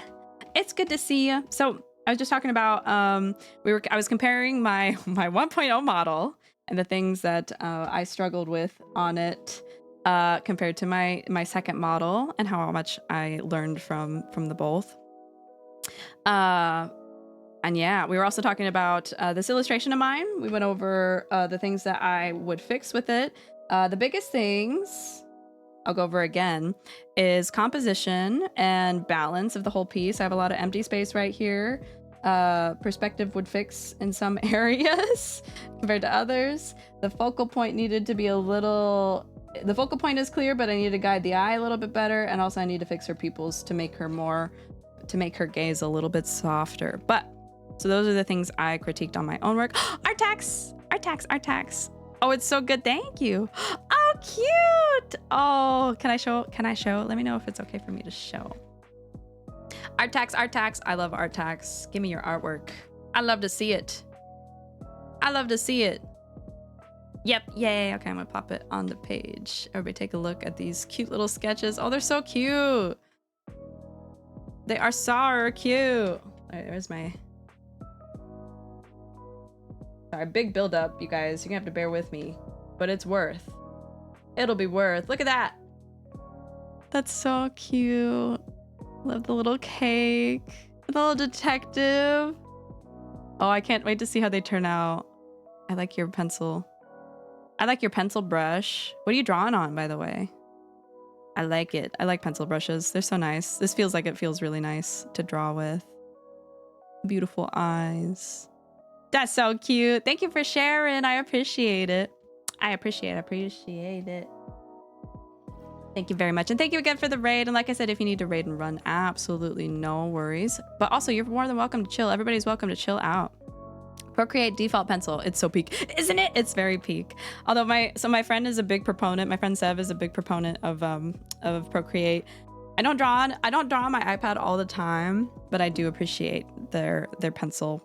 Their pencil pens are they're really nice. I'm not gonna lie. They're really nice. And that's why I like sketch. I love to sketch on my iPad. I like sketching on it the most. I don't end up doing long drawings on it, but I like sketching on it for sure. Peak. But yeah. Okay, so that was some of the things that some of the things I would fix with this piece. Exactly, I can't sketch on CSP. I have a harder time. I haven't found quite a good, I mean, the best brush that I have found so far is, what's it called? If I go to my default, SU Cream Pencil is like kind of close, but if you make it bigger, like as it's small, it really loses that pencil feel, and it doesn't have the same kind of, like, it doesn't have the same. It's not the same. I put Rings of Heaven on my wish list. When is it coming out? I don't know. Rings of Heaven on my wish list. Rings of Heaven. Is that a game? Please do let me know. I also have the same brush. I think opacity is too thick. Yeah, it's very thick. I think that's why it doesn't have that same pencil feel. It kind of is just like missing that. Like I have a Sunday pen that's kind of there, but it needs the texture, and I've just been too lazy to add the texture. But anyway, sketching on Procreate is pretty fun. I will say that's like sketchbook land for me. Sketchbook land. Let me see if I missed anything. I can do realistic. How do I like you do both do? How I can do realistic. How do I do like you both do? That's a great question. That's a great question. Anyway, but yeah, so we critiqued this piece. I also critiqued this piece of mine. The things that I ended up critiquing on it. Well, I'll go back over the things that I liked about it. We'll just go over it like a little bit condensed version. So the things that I liked about it was I generally liked how I ended up with a good flow that all led back to the focal point very well. She's looking at the cherry blossom, but we're looking at her. It all kind of flows back to her face pretty well. We got a golden ratio moment right here, and also even right here. It all kind of works. And so I feel like I approached that well. I did this part. This is my favorite part of the piece. I did a good foreground to background split, but the things that I struggled with was no midground. There's no midground interest going on. I see it's loading. It's loading. Oh, don't crash. Okay, we're good. There's no midground interest. And so if I had fixed this other problem, so the other problem I had is mirroring. I struggle bus with mirroring and sizes. And so even though this tree is further back, it is damn near the same size. They're all the same size. This one needs to be bigger because it's more forward. This one needs to be a little less bigger. And this one even more so, less bigger. And if I had a little bit more asymmetry, it would actually help the interest and flow back into the focal point even better. So a missed opportunity, but something I can learn from and in the next piece. And the other things that I struggled with was the contrast was kind of lacking, especially on the pups. And we're not talking about the anatomy of the pups. We're just not. It's fine. I can't do that yet. That's another thing I just got to learn, and it's fine. But the overall contrast is kind of missing, so they become a little bit flat. This also became a little tiny bit flatter than it could have been if I had just fixed the lighting. I definitely hit the lighting from the top. It's like noon lighting. Sun's coming from about here or about here, pointed downward. And so we have some generally okay shadows here. The contact shadows needed to be a little bit firmer. And same like around this part as it fades out. It needs to fade out a little bit better to kind of really identify that contact. I like your voice. It's very nice. I'm gonna be less in chat. Gotta study. Good luck with your studies. Such pretty colors. Thank you very much. I was the other thing I really enjoy very heavily saturated colors. So, yeah, you'll notice that. You'll notice that in pretty much every piece that I have. You can notice it by looking at me. You can notice by the pieces I've commissioned, my background in the back, very saturated. I love big in your face colors so much, and I will never let them go. You have to pry them from my dead cold hands. So thank you very much. I appreciate that. But yeah, those are some of the things that I would fix in general with those are the immediate things that I see need fixing in my own work. So very colors. We love very colors. So much colors. But the atmospheric perspective worked in my advantage by helping me separate the foreground and background. Again, would bring forward this part by fixing the symmetry. We have asymmetry here, so we could have a midground, and so we could have more interest and more flow back to my face. I actually think I would fix up the face a little bit, but I did this piece, you can kind of tell it's a little bit lower res, so I was kind of struggling with the level of detail because it was so low res. I should have gave myself more room and space to be higher level of detail. Thank you for the stardust. There. And what else? Other than that, it was pretty it still can stand on its own for the things that I found that I did well. So it still stands up as a piece. Same with the summer straw. It still stands up as a piece, but it just could stand to use a little bit more zhuzh to kind of lock it in a bit better and make it overall a stronger illustration. Why are we saving recovery data? You're scaring me. You're scaring me, Clip Studio. Let's close some of these pieces. There we go. Don't break on me. Oh, what do we get? What do we do? I just want to have the redeem locked and loaded. Well, you can tell me what it is so I don't forget. Because I will save it in my redeems. If you would like to redeem a sketch, it is 25,000 Stardust, 25,000 points, but you are welcome to. I do those sketches on art days, and I will put up in my Discord when I'm doing those doodle redeem days. Actually, a few that I need to work on and finish for this month. But I'll be doing it again very soon. Oh, British Beam, hello. I got to think. Hold. Oh, you're thinking. Okay, understood. Okay, thank you for the British Beam. We're gonna continue to critique my art in British. Hopefully, I don't fuck up the British accent, and also hopefully I'm able to get my thoughts out while I'm trying to do the British accent. So wish me luck. We'll see how this goes. We'll see how this goes. Okay, so anyway, I was critiquing my 1.0 model. Anyway, I'm already fighting for my life. But the things that I was struggling with most was the proportions of the eyes to the face. I wanted to make it cuter, bigger, brighter, chibier, but it didn't really come across because my proportions fell a little flat. These eyes are a little small in comparison to the rest of the face. When you want to give a cuter, more cute, kawaii look, you want to make the eyes the focal point of the face and give more space and proportion to those eyeballs, those big old peepers. And so I accomplished that much better, I think, in my second piece. And the biggest trouble that I had, the last thing I was talking about as folks came in, was actually how the biggest problem piece in this model was actually the hair. You could notice the hair's very, very flat. It doesn't feel like the forms are coming forward at all. They all feel like they're stuck together like glue. And that's because there's not a lot of contrast. And there's not a lot breaking these pieces of hair from one another. They're all very like samesies. They're all sitting very smushed together like a flat pancake, and it's very unfortunate.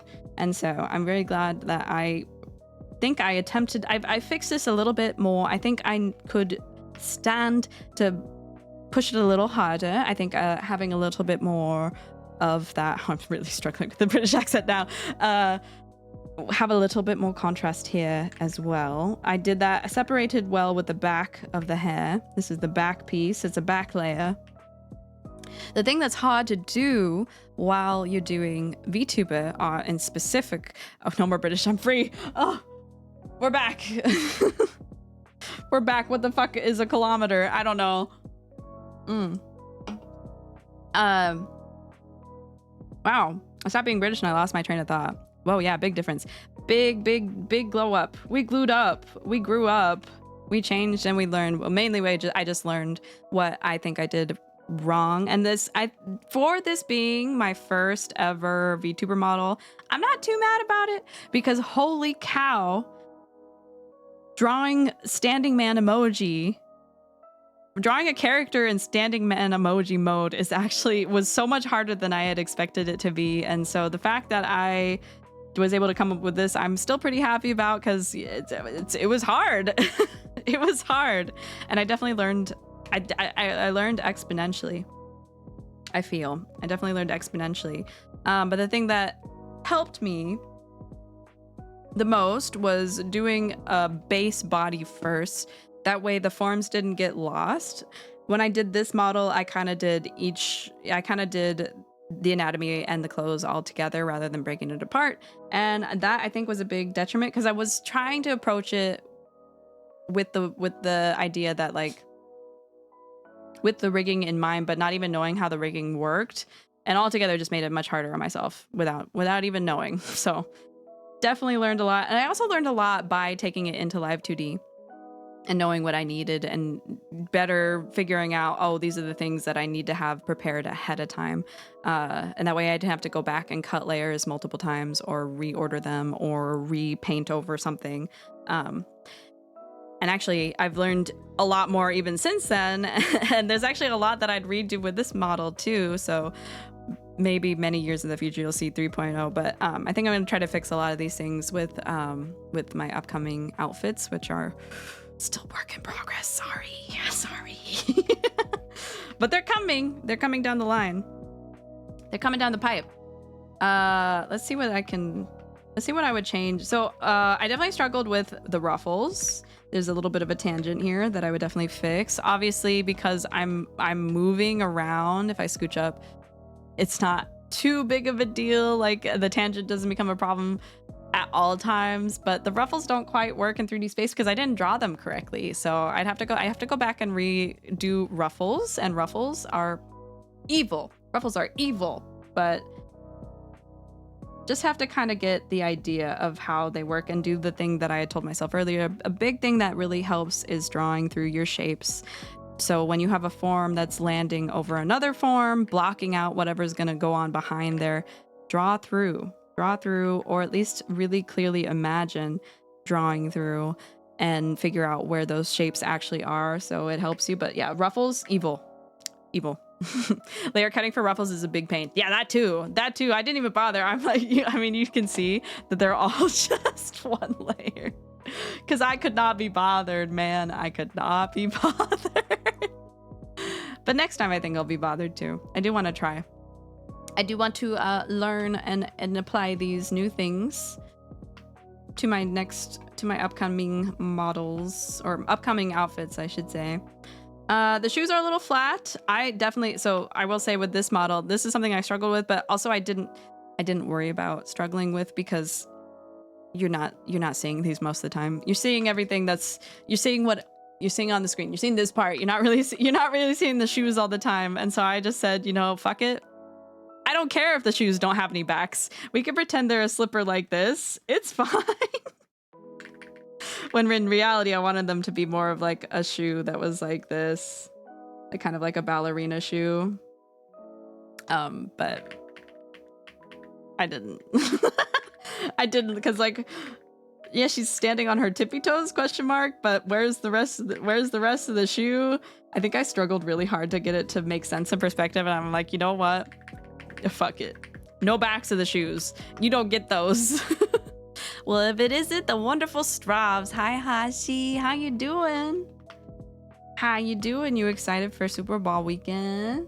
Super Bowl. Yeah, Super Bowl. You guys watching the Super Bowl? Super Bowl.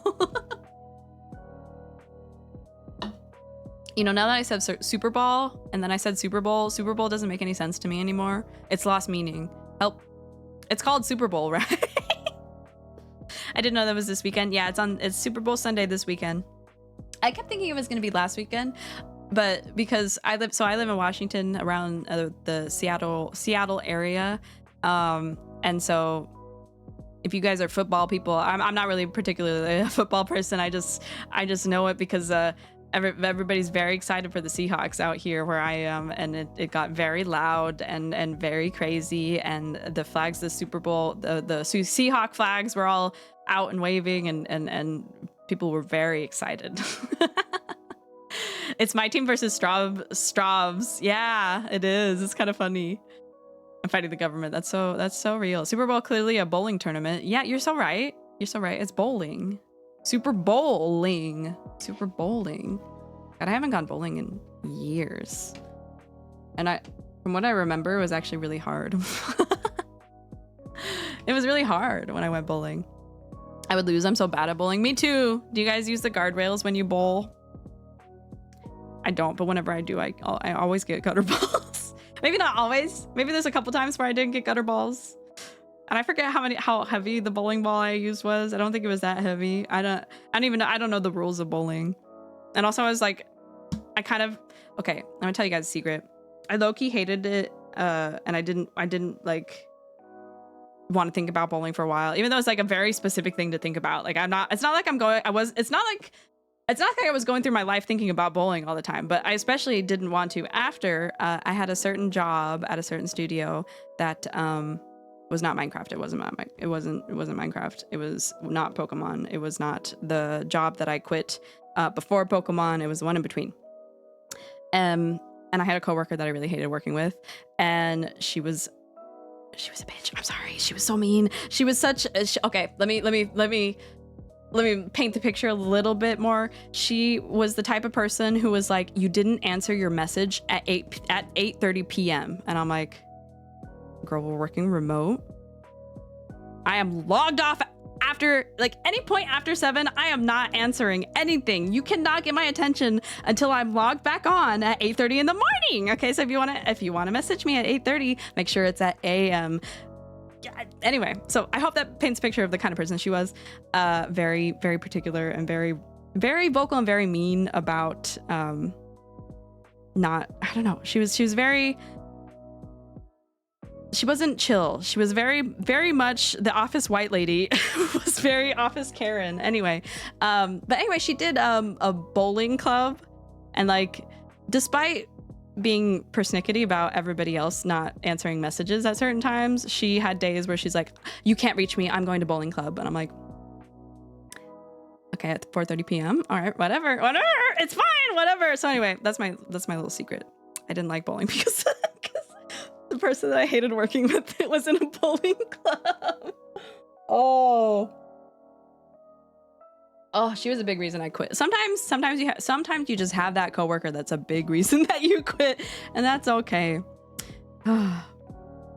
Anyway, sometimes I think I'm lucky that I never worked office jobs. Other days I'm jealous. Yeah, there was definitely ups and downs. At Minecraft, fantastic. I could kiss every one of them. They're so sweet. They're sweet angel babies. I loved them. They were so nice and so kind and always so understanding. And I was friends with them. Like, I consider them all very close friends. But my second job, not so much. My second job, not at all. Not at all. My third job, not at all. There was a couple of people that were like, they were nice enough, and I like had a good acquaintanceship with them. There was an office creep who got fired, so there was also that. But I wasn't close friends with any of them like I was at Minecraft. And then Pokemon Go contract came along, and everybody was just as nice there. Thank you. Just as nice as they were at Minecraft, and I felt like I was back. I was like, I'm back home. It's so nice to be with nice people to work with, and they're kind and they're woke, and I love them. Anyway, what a wild time. But yeah, I'd like to dedicate a stream. I was just about to say, maybe I should dedicate a stream to go over all my office woes, but I don't actually think I can legally do that. I don't think I legally can say some of the things that I wish I could talk about. So unfortunately, some things have to remain under NDA. But it comes with ups and downs. Oh, the art world. Well, not the art world. Well, sometimes the art world too, but the video game industry world and the art world in the video game industry. Man, oh man, it's a wild ride. Cannot say I recommend it, but also it can be very fulfilling. So it's maybe it is what it is. I won't ever experience the same thing because I'm going to be homeless when I graduate. No, Hashi! No. We will make sure you won't be. Guys, go sub to Hashi right now. If you have to delete my sub, delete it. Go sub Hashi. You will not be when you graduate. Don't do that. Oh, game dev tip of the day. I need to add a soundbite to that. Game dev tip of the day. Oh boy. Let me think. Game dev tip. I guess this can be a general one. I think this applies, well, it's not just game dev. I tend to, every time I get a game dev tip for Deem, I end up feeling a little bit bad because it's kind of more generally applicable to corporate life. But have a good mental shield and know your worth and stick to it. Stick to your morals and stick to your worth. You are worth more than you think, and you cannot let management or your peers convince you otherwise. And I think Gen Z has done a really good job of holding on to that and learning, taking what they've seen millennials go through and pushing back against it. Because like I said, like that instance of like that my coworker messaging me at 8:30 p.m. and getting all pissy with me the next day, like, you're not a team player, you don't answer your messages when people need you. I'm like, bitch, it was 8:30 p.m. at night. You are not reaching my ass. Hello? Oh, Kaidi. Huh? Oh, I tried to catch a spider. Huh? What? No. I'm streaming right now. Anyway. Huh? Oh. Is it the Baldur's buddies? They're in my chat right now. Okay, okay. Cody's like, hey, I'm home. Are we playing Baldur's Gate? I gotta go home for this. Okay, all right. Yeah, don't worry. I'll wrap up. After leaving my vet tech job, I slowly learned how to not let my boss bully me. Yes, exactly. Sorry, I was giving a game dev art tip or game dev tip. So game dev tip, but also just corporate life tip. Know your worth and be able to push back. Bubba says, hi, Cloudy. Thank you for the rice tips. No worries. Take your time. And no worries. Take your time. Sorry, guys. But yeah. That's one of my biggest tips. Have a good mental shield for yourself. Know that like people will say, people might, it's hard to say. It's like people might say some things that make you feel like you're not doing enough in your office job and your corporate job or your game, especially in game dev. And game dev is a very, it's not a very diverse industry. We need more diverse voices. If I'm gonna be so real, I've been on very male dominated teams a lot of the times. And so I didn't feel like I had people to connect to all the time. Obviously, like it's not all the, like, it's not just because all the men, like I've had some really good male friends and coworkers that I really, really admire and look up to and that were really great. Especially my manager at Minecraft. Love that guy to bits. He did such a good job at protecting us from a lot of the corpo crap and, you know, corporate politicism, you know, the corporate politics of people climbing the ladder, and using people as stepping stones to climb the ladder. You know, he protected us from that a good bit and did his damnedest to always be very, very clear, even though he might not have been allowed to be as clear as he was. I really appreciated him for that and standing up for his morals and you know, taking the heat for us when we needed it. But yeah, so keep your head up, know your worth, and don't let it get you downtrodden. And yeah, just keep that in mind as you go through, if that helps. Sorry, it's not like game dev exactly specific, it's more corporate specific, but there's gonna be a lot of bull crap that you'd be faced with. So Minecraft, yes, Minecraft. I worked on Minecraft Earth. I hate those jobs where it's like, if you can sit, you can be working. I'm like, man, with all due respect, this is a 12-hour shift. I've been on my feet for 9 of them. Oh, that's awful. That's awful. I can't, like, that's gotta be so rough. That's the thing with office jobs is like, yeah, you're on your butt all day. Back with noodles. Welcome back. Enjoy your noodles. Yeah, that's my biggest tip is like keep a good mental guard up. You really need it. And that applies to game dev big time. If I want to get into something more game dev-y specific, it would be, I think I gave this one last time, but I'm gonna give it again. Keep your files as organized as possible. It will help you so much. Have a naming convention and have a folder naming convention. Know where your folders are. It will save your butt. I promise it'll save you hours upon hours of pain and suffering, especially when you're implementing things, especially if you are working in a corporate situation or you're working on a team-based situation, which is most likely the case if you're working in game dev. Keep your files organized, because if somebody asks for something and you don't know where it is and you have to spend extra time, that's extra time that you're losing. So you just spend extra time to go look for it. It's so much pain. So save yourself the pain. Have really good naming conventions. I usually like to have, with my naming conventions, I have like the big main thing that the file is a part of. So if I have a folder, I have like, this is in the subject, I have it in brackets and I have it in big caps what this folder is. Like, say it's we'll say the well, I'm trying to think of like a good example, like the whatever scene menu, like scene 1 menu. I have that in big caps and in brackets, and then I have an underscore and then a space on each file of what each piece is. Like, oh, this is, it has the big title, it has scene 1 menu, and then I have scene 1 menu button, texture, whatever. So that's my actual game dev tip. The first one was corporate tip. Second one, game dev tip. Keep your files and naming conventions organized. It will save you so much headache later. I promise. I promise. Rant over. The thing I did want to do before I ended, though. Hi, Augie. Been lurking while working, but the art critique and tips have been very informative. Nice to watch you articulate things so well. I'm so glad. That makes me so glad. Because I think, so I did a little bit of teaching while I was at university. It was like summer school for kids K through 12, summer art school. And I found I had a really hard time. Like I feel like I have a hard time. I feel like my brain's just like kind of stream of consciousness. So streamer consciousness. Somebody said that the other day. I laughed so hard. It's literally streamer consciousness. Strawberry actually the goat at talking. Oh, I feel like streaming's helped with that a lot, because otherwise this would be rambled garbage. And I still feel like it is, but you guys are giving me a good ego boost and I appreciate it. I know it sounds sarcastic, but I mean it. I know, I believe you. I appreciate it.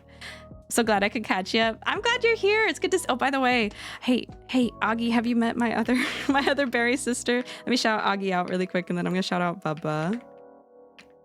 Guys, Augie draws.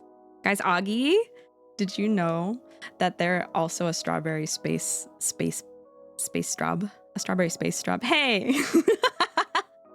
Please go check me out. Tell me to do it. Another berries. Yes. And Augie, go check out Bubbalicious. Yeah, thank you, Brando. You're like, hey, I'm here. I got my hammer. What is this even for? If I'm not gonna. Thank you, Brando. Now, all the berries come together, and we become strong. I'm running. I'm going. Yay! My work here is complete. I really want to like unite all of us berries. It'd be fun to do one day. I want to one day have a big berry collab. That'd be fun. That'd be fun to do. Yeah, I was gonna. Yeah, look at us. Look, you and me. We're like this. We're like this. We're all the same. We're like this. I'm slowly being surrounded by fruit. It's true. And we're the best kind. Very strong together. Exactly.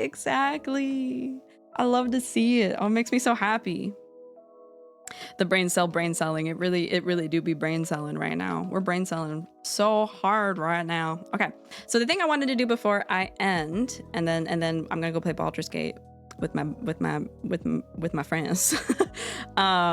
Is I wanted to actually take a peek at some arts that inspire me. I have we'll look at my big bookmarks. We'll look at my big bookmark folder of just a mess. Oh, excuse me. That was gross. I hope you didn't hear that burp. I have a bunch of art saved that I really admire. And I'm going to teach you how to deep dive.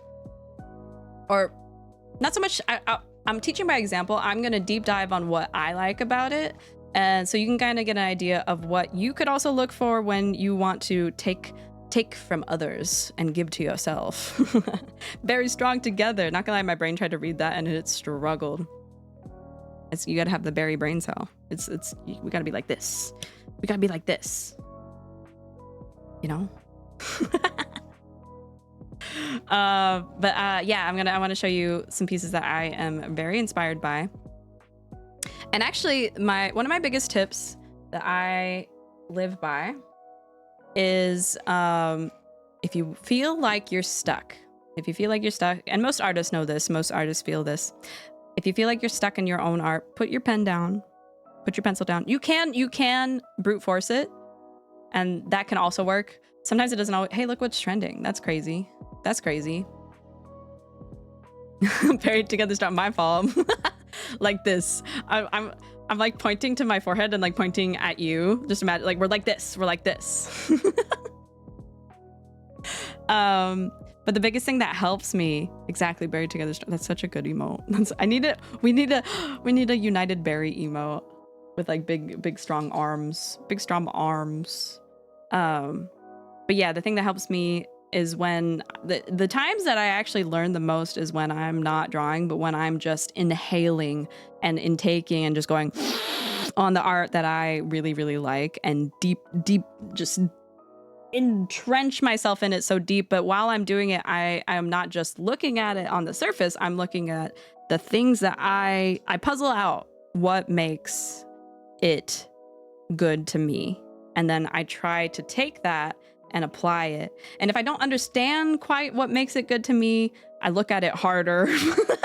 I look at it more, and so somehow it comes to me. And sometimes I have to watch a video on how they did it. Sometimes I like watching watching process videos. Really, really helps me a lot of the time too, because then I can see their thinking behind the thing that they did. When you sniffed, your eyes rolled back. That murdered me. That's exactly how it is, though. The Berryverse is amazing. I'm yoinking this. Exactly. My lore video is based off the Spider-Verse. Yeah. Noted. If I want to get better at painting, I huff the oil fumes. Yeah. Don't actually do that. Don't actually do that. It's really, really bad for you. That's why I did do oil painting in high school. I stopped that shit. It's so, the fumes are really, really bad for you. And I was scared of those chemicals. So keep that in mind. Let me double check. Didn't miss anything in check. Yes. The Berryverse. Yes, exactly. Yeah, they're playing in the background. Both of them, actually. Okay, so let me grab a piece that I really like. We'll grab this character art piece by Lomin. I really love this artist very, very much. So the thing that I like about here, let me drop you the link to this tweet. So I'm not just hogging the wealth to myself.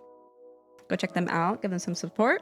The thing that I really like is the composition. First of all, is very simple, very nice, but the clothing really kind of helps it kind of flow together. The focal point is her face, but look at all these beautiful little delicate details. Let me go open image, new tab.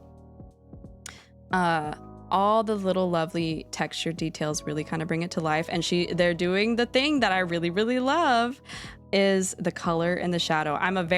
Like I said, I'm very particular about it.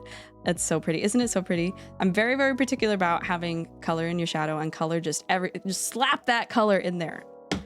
This baby has so much color in it. That's what I want to see. Colors everywhere. It does get a little bit, I think, a little bit flatter here. There's not as much. They're definitely a little bit more grayed shadows here, but I can see the reflected light that they added there. And it just, scrumptious. So nice. There's a nice warm color here. The cheeks are warm colors. The other thing that they're doing really well that I want to apply to more of my art is see what I was talking about earlier in the way I did the strawberry basket is those really bold lines. Those really bold lines that define the outside of the forms and where forms are touching. And when they're close together, when they're not. So when they're a little bit closer together, it's also line hierarchy. Thicker lines kind of imply there's a little bit more space between the object that's behind it and the object in front. And so when you make that a little bit thicker, it really pops that thing that's in the front forward. It really brings it in up to your face a little bit more. Like especially Booba here, you can definitely tell. It's also very gentle. I'm running out of air. I'm just like, I'm sniffing this art so good that I'm losing my brain cells. But see their line hierarchy here. It's very bold and sharp here to kind of define this part of the clothing, while still soft, is in front of the shoulder pads or the shoulder fabric. It's definitely coming forward, and you can feel it, and you can feel that here. But it gets a little bit less thick here, because it's not sitting as close to the skin as it is on the fabric over here. Sorry if that doesn't make any sense. I'm kind of rambling out as I go. And then as it comes down closer, you can tell it's a little bit thicker down here to give it a little bit more shape against the skin in this part. Just a little bit more definition, a lot of good contrast, fantastic contrast here in all spots of the piece. Overall, just like the flow of the value is up up and by the face. The face is the brightest thing on the piece, and you're looking here first, and then your eye gets to wander over all the lovely details. I love the texture that they added here. The little dots, the little cross hatches kind of really bring it some vibrance. You have a little pearl brush, it looks like here, and then the kind of scalloped fabrics that come down from the pink fabric. Oh, yummy. My favorite consistency about anime art is that the eyes are commonly on top of the character's bangs. Yeah, so a lot of artists do that because the eyes kind of come forward because they want to, because the eyes are the thing that you're wanting to look at in a lot of anime styled pieces. Obviously, because the eyes are often very, very detailed, and so you really want them to see it, and you don't want it covered up by the hair, even though obviously in real life, if you were to see an anime eyes in real life, the hair is going to cover them up, but it's art. So you can do whatever you want. You can bend those rules, and you want to see those eyeballs. Nice and clear. So all of that really successful in this piece. It's gorgeous. Like I said, I think the biggest thing that just like really pulls me in is the boldness and the line efficiency and just how it brings all the forms forward in a really nice way. And also just the colors are really, really nice. And yummy colored shadows. Lovely rendered hair. Oh, I love, and just like, even though it's like, it's a little bit more of a cel shaded style, which I also really like. I really enjoy cel shaded stuff. They added enough of the texture into the highlights. That's something I'm kind of struggling with, is how to handle highlights. I don't really like how you see them on my hair right now. I don't really like them because they're a little bit flat to me. I think this is a nicer way to kind of approach it, and I might try it on mine. And that's what I mean by stealing stuff, where you're thieving. I'm gonna thieve some of these ideas, like that kind of the little pencil, the little delicate pencil touch, textured touch to the hair, even though it's more cel shaded. I'm gonna keep stealing the bold lines. I'm also gonna keep in mind the thinner lines as it goes down to shapes that are further away, and also these kind of fun textures to kind of liven up the look, because otherwise, I mean, like, you can do whatever you want. It adds a lot of sparkle too. If these little dots weren't here, you wouldn't have as much zhuzh, and it just really kind of adds to the piece in a really nice way. She has gentle sparkles to kind of give a little interest in other places too. Just good, just well done. Shape of the hair, also really well done. Forms, all really well defined. Gorgeous. Okay, let's look at one more. Let's look at one more that's not just a character piece. Oh, it's okay. It's not coming through. Don't worry, Cuddy. Cuddy's narrator started coming through. Okay, that's another anime piece. Let's see if I can find. I have so much illustration stuff saved. But there was a piece that I was looking at. This is also anime style, but it's also it's like more of a comedic style, which I also enjoy. But I won't dive into that one because I just did. I have so many anime pieces saved. Let's look at this one. A very simple piece. Lineless note. This is something I struggle with, is lineless art, but holy cow, what a lesson in composition this is. Raven on the Hill. Let me share this piece with you guys too. Blep. Please go check them out. Let's open image, a new tab. Look at this. You scrumptious. This is scrumptious. Oh wait, hold on, let me zoom out. Obviously composition and flow, so they're using kind of the rule of thirds, but it's also definitely using the golden ratio. Clouds coming into the horse, perfect. It's such a simple piece, but it's very, very just so well done.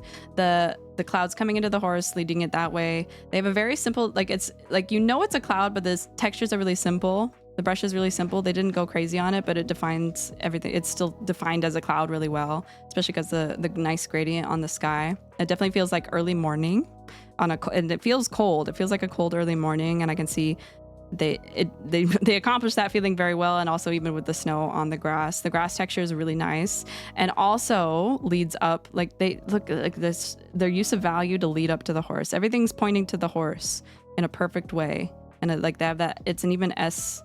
It's a beautiful S. And then the horse itself has got a nice, even though it's just a standing pose, the tail kind of like, your eye just gently flows throughout the whole of this piece. There's also a little bit of contrast here to bring it all back. Like, this is pointing up into the cloud, and then you led back down through the cloud, and then down through here, and then you just go all over in a really gentle, like a gentle river. So well executed. And obviously the focal point is the horse, and it's just, this is, the forms are really well defined, even without lines. Everything's really well defined, and it's because you have, let me see if I can zoom in more. The hard versus soft shadows. There's a very hard line here between this and then the soft shadow that fades over the thigh to give you the definition of that thigh and that shape, telling you like, yes, this is a three-dimensional form. Same here, and then same down. So you have a really stark, hard shadow line here, defining the leg, the top of the leg, and then you have a very soft gradiential. Is that a word? Gradient shadow, kind of coming over the belly and really kind of defining that. And then they just have these as shadows, which still works really well because everything else is really well defined. It sits very well in 3D space. Like you look, and that just like from far away, just up. So good. So good. All right, is there any other pieces that I kind of want to take a look at? There was a particular piece that I had found that I was like, I really want to talk about this. I could talk about this for days. All of these are really good though. Like everything I save because I really like it. Like this one. Oh, this is just so good. This is so good. This is so good. And it's because form and shape and the way their brush movement is, that's something that's kind of hard to capture in digital art because you don't have to show the strokes of your brush. That's something that's really nice in acrylic and oil painting, is that you can usually see the strokes of your brush. But look at just, there's so much movement and action through it. Gesture is also a big thing that's very important. And just, you can see the line of action, and there's multiple lines of action. You could just, your eye kind of flows throughout the whole thing, and it just looks so good. Very, very solid forms. Also colored shadows, my beloved color everywhere. The grass is a little muted, but like look at how the level of detail, like nothing matters because this is already so solid. It tells the story without the grass needing to be there. Like the grass, that's not like, that's just scratch scratches. The sky is just scratch scratches, and that's all fine because it all works, because the horse, this whole rendering is all really well rendered and defined. And so like, you don't need that level of detail for the ground. That's not where your eyes looking. Your eyes looking at all this goodness.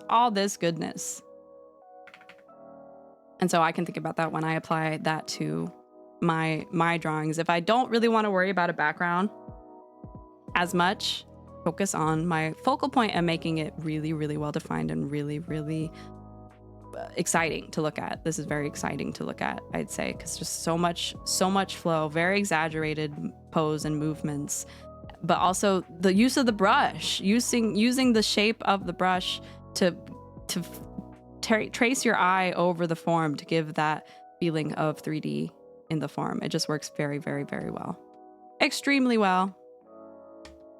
Oh, I forgot to send this. Okay. All right. And that is how to critique your own art. That's also how to observe art that you like. Pick out what you like about it. So if you see a piece and you're like, oh, I like that piece, try to dive into why you like that piece. What is it about those pieces that you really like? What is it that you'd like to apply to your own artwork? And they could be like this, like even sketch work sometimes. I wish I could sketch like this. I want to sketch like this one day. It's so yummy. It's so yummy, so good. It's those defined lines, those bold lines. Gorgeous, gorgeous, gorgeous, gorgeous. I love looking at art. And that's why your art can really improve when you just absorb it, when you just go, good, yummy art. Look at it. So good. It's so good. Color, bold lines, yummy shapes, good flow, eyes shiny, everything. So now you know. Thank you, Miss Strawby, for the lesson. Thank you for coming to the lesson. The test will be on Tuesday. I'm kidding. Make sure to bring your World of Warcraft paper with you as well. There will also be a test on that one. There's so much gorgeous art out there. There is, and make sure to support human artists because we're doing crazy good shit. AI could never. Oh, this is a great lesson. Okay, all right, really quick. One more. This is a great lesson in composition too. Oh, this is scrumptious for composition. Kind of rule of thirds, but using lighting as focal point. Big circle in the middle. Look at that. That's where you're looking. But the tree also helps guide you in there. This helps you kind of keep your eyes in here. And also the flow of the stairs up to the circle. Beautiful, beautiful. So well executed. Even though it's just a sketch, you know this is going to be a gorgeous, gorgeous piece. All well shaped in here. This helps define it too. Everything circles back to this beautiful focal point. Nice fall off of this atmospheric perspective, use of color. Everything's cooler on the outside, and as you get closer to where you're supposed to look, everything gets warmer and brighter. Well executed. So much to learn from. There's so many good artists to learn from. It's just never ending. So much good stuff to learn. And in so many different styles too. Like, you can focus on a single style, but I definitely recommend looking at art of all styles, especially looking at master paintings from the olden days. You can learn a lot from those. Oh, is that really the end of my list? I know I have more saved, but anyway, that was art class. Thank you for coming. I'm going to find y'all a raid. So let me pause my raids for an hour so I don't get raided while I'm looking. Oh, we're doing Strabception. Let me turn off Strabception. And also, okay, last thing before I go. Last thing I'm gonna say. When you're looking at those art pieces, you can compare, but the thing that you need to look out for, I like to call it, make sure it's critical comparison, not toxic comparison. Don't compare in a way like, oh, I could never do that, or oh, I can't, I don't know how to do that. Just look at it and absorb it and think about it and attempt it and keep attempting it, and you'll eventually be able to get there. But always make sure it's critical comparison. You're not comparing for level of self-worth, you're comparing for educational purposes and to enhance your own growth as an artist. And it is absolutely super a-okay that you're not there yet. It takes time. Art is a skill that is learned. You have to learn it just like you have to learn to get good at any other skill. Anyone can cook, and you can cook too. You just have to practice. I promise. You just have to practice. It gets hard as it goes, but it gets easier as you do it. I don't know why I'm French. All right, let's look for a raid. Anyway, that was the last thing I want to say. Ooh, we can raid an artist that I actually have a lot of their pieces saved.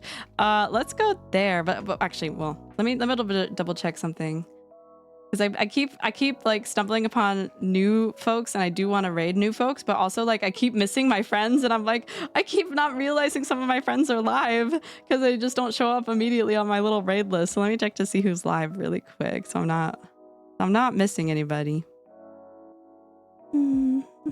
Adder's streaming. What's Adder up? Adder's doing music, starting piano. Okay, I think we need to go to Adder. I think we need to go to Adder. Why am I French? It's a great question. I don't know why all of a sudden I became French. All right, let's go to Adder. Let's go to Adder. Because Adder's doing music. The artist that I was gonna originally send us to, though, I'll drop their link if you want to go check them out as well some other time. But do make sure to go to Adder, because Adder is awesome. Adder is very sweet. Sunshine baby. I love them so much. This was the artist. I could shout them out, but it's okay. Copy and paste that. Here, I'll just have it copy pasted, so go check them out. But go to Adder. I'm gonna send you to Adder. Here is your raid message. If I can click the button. I can click the button.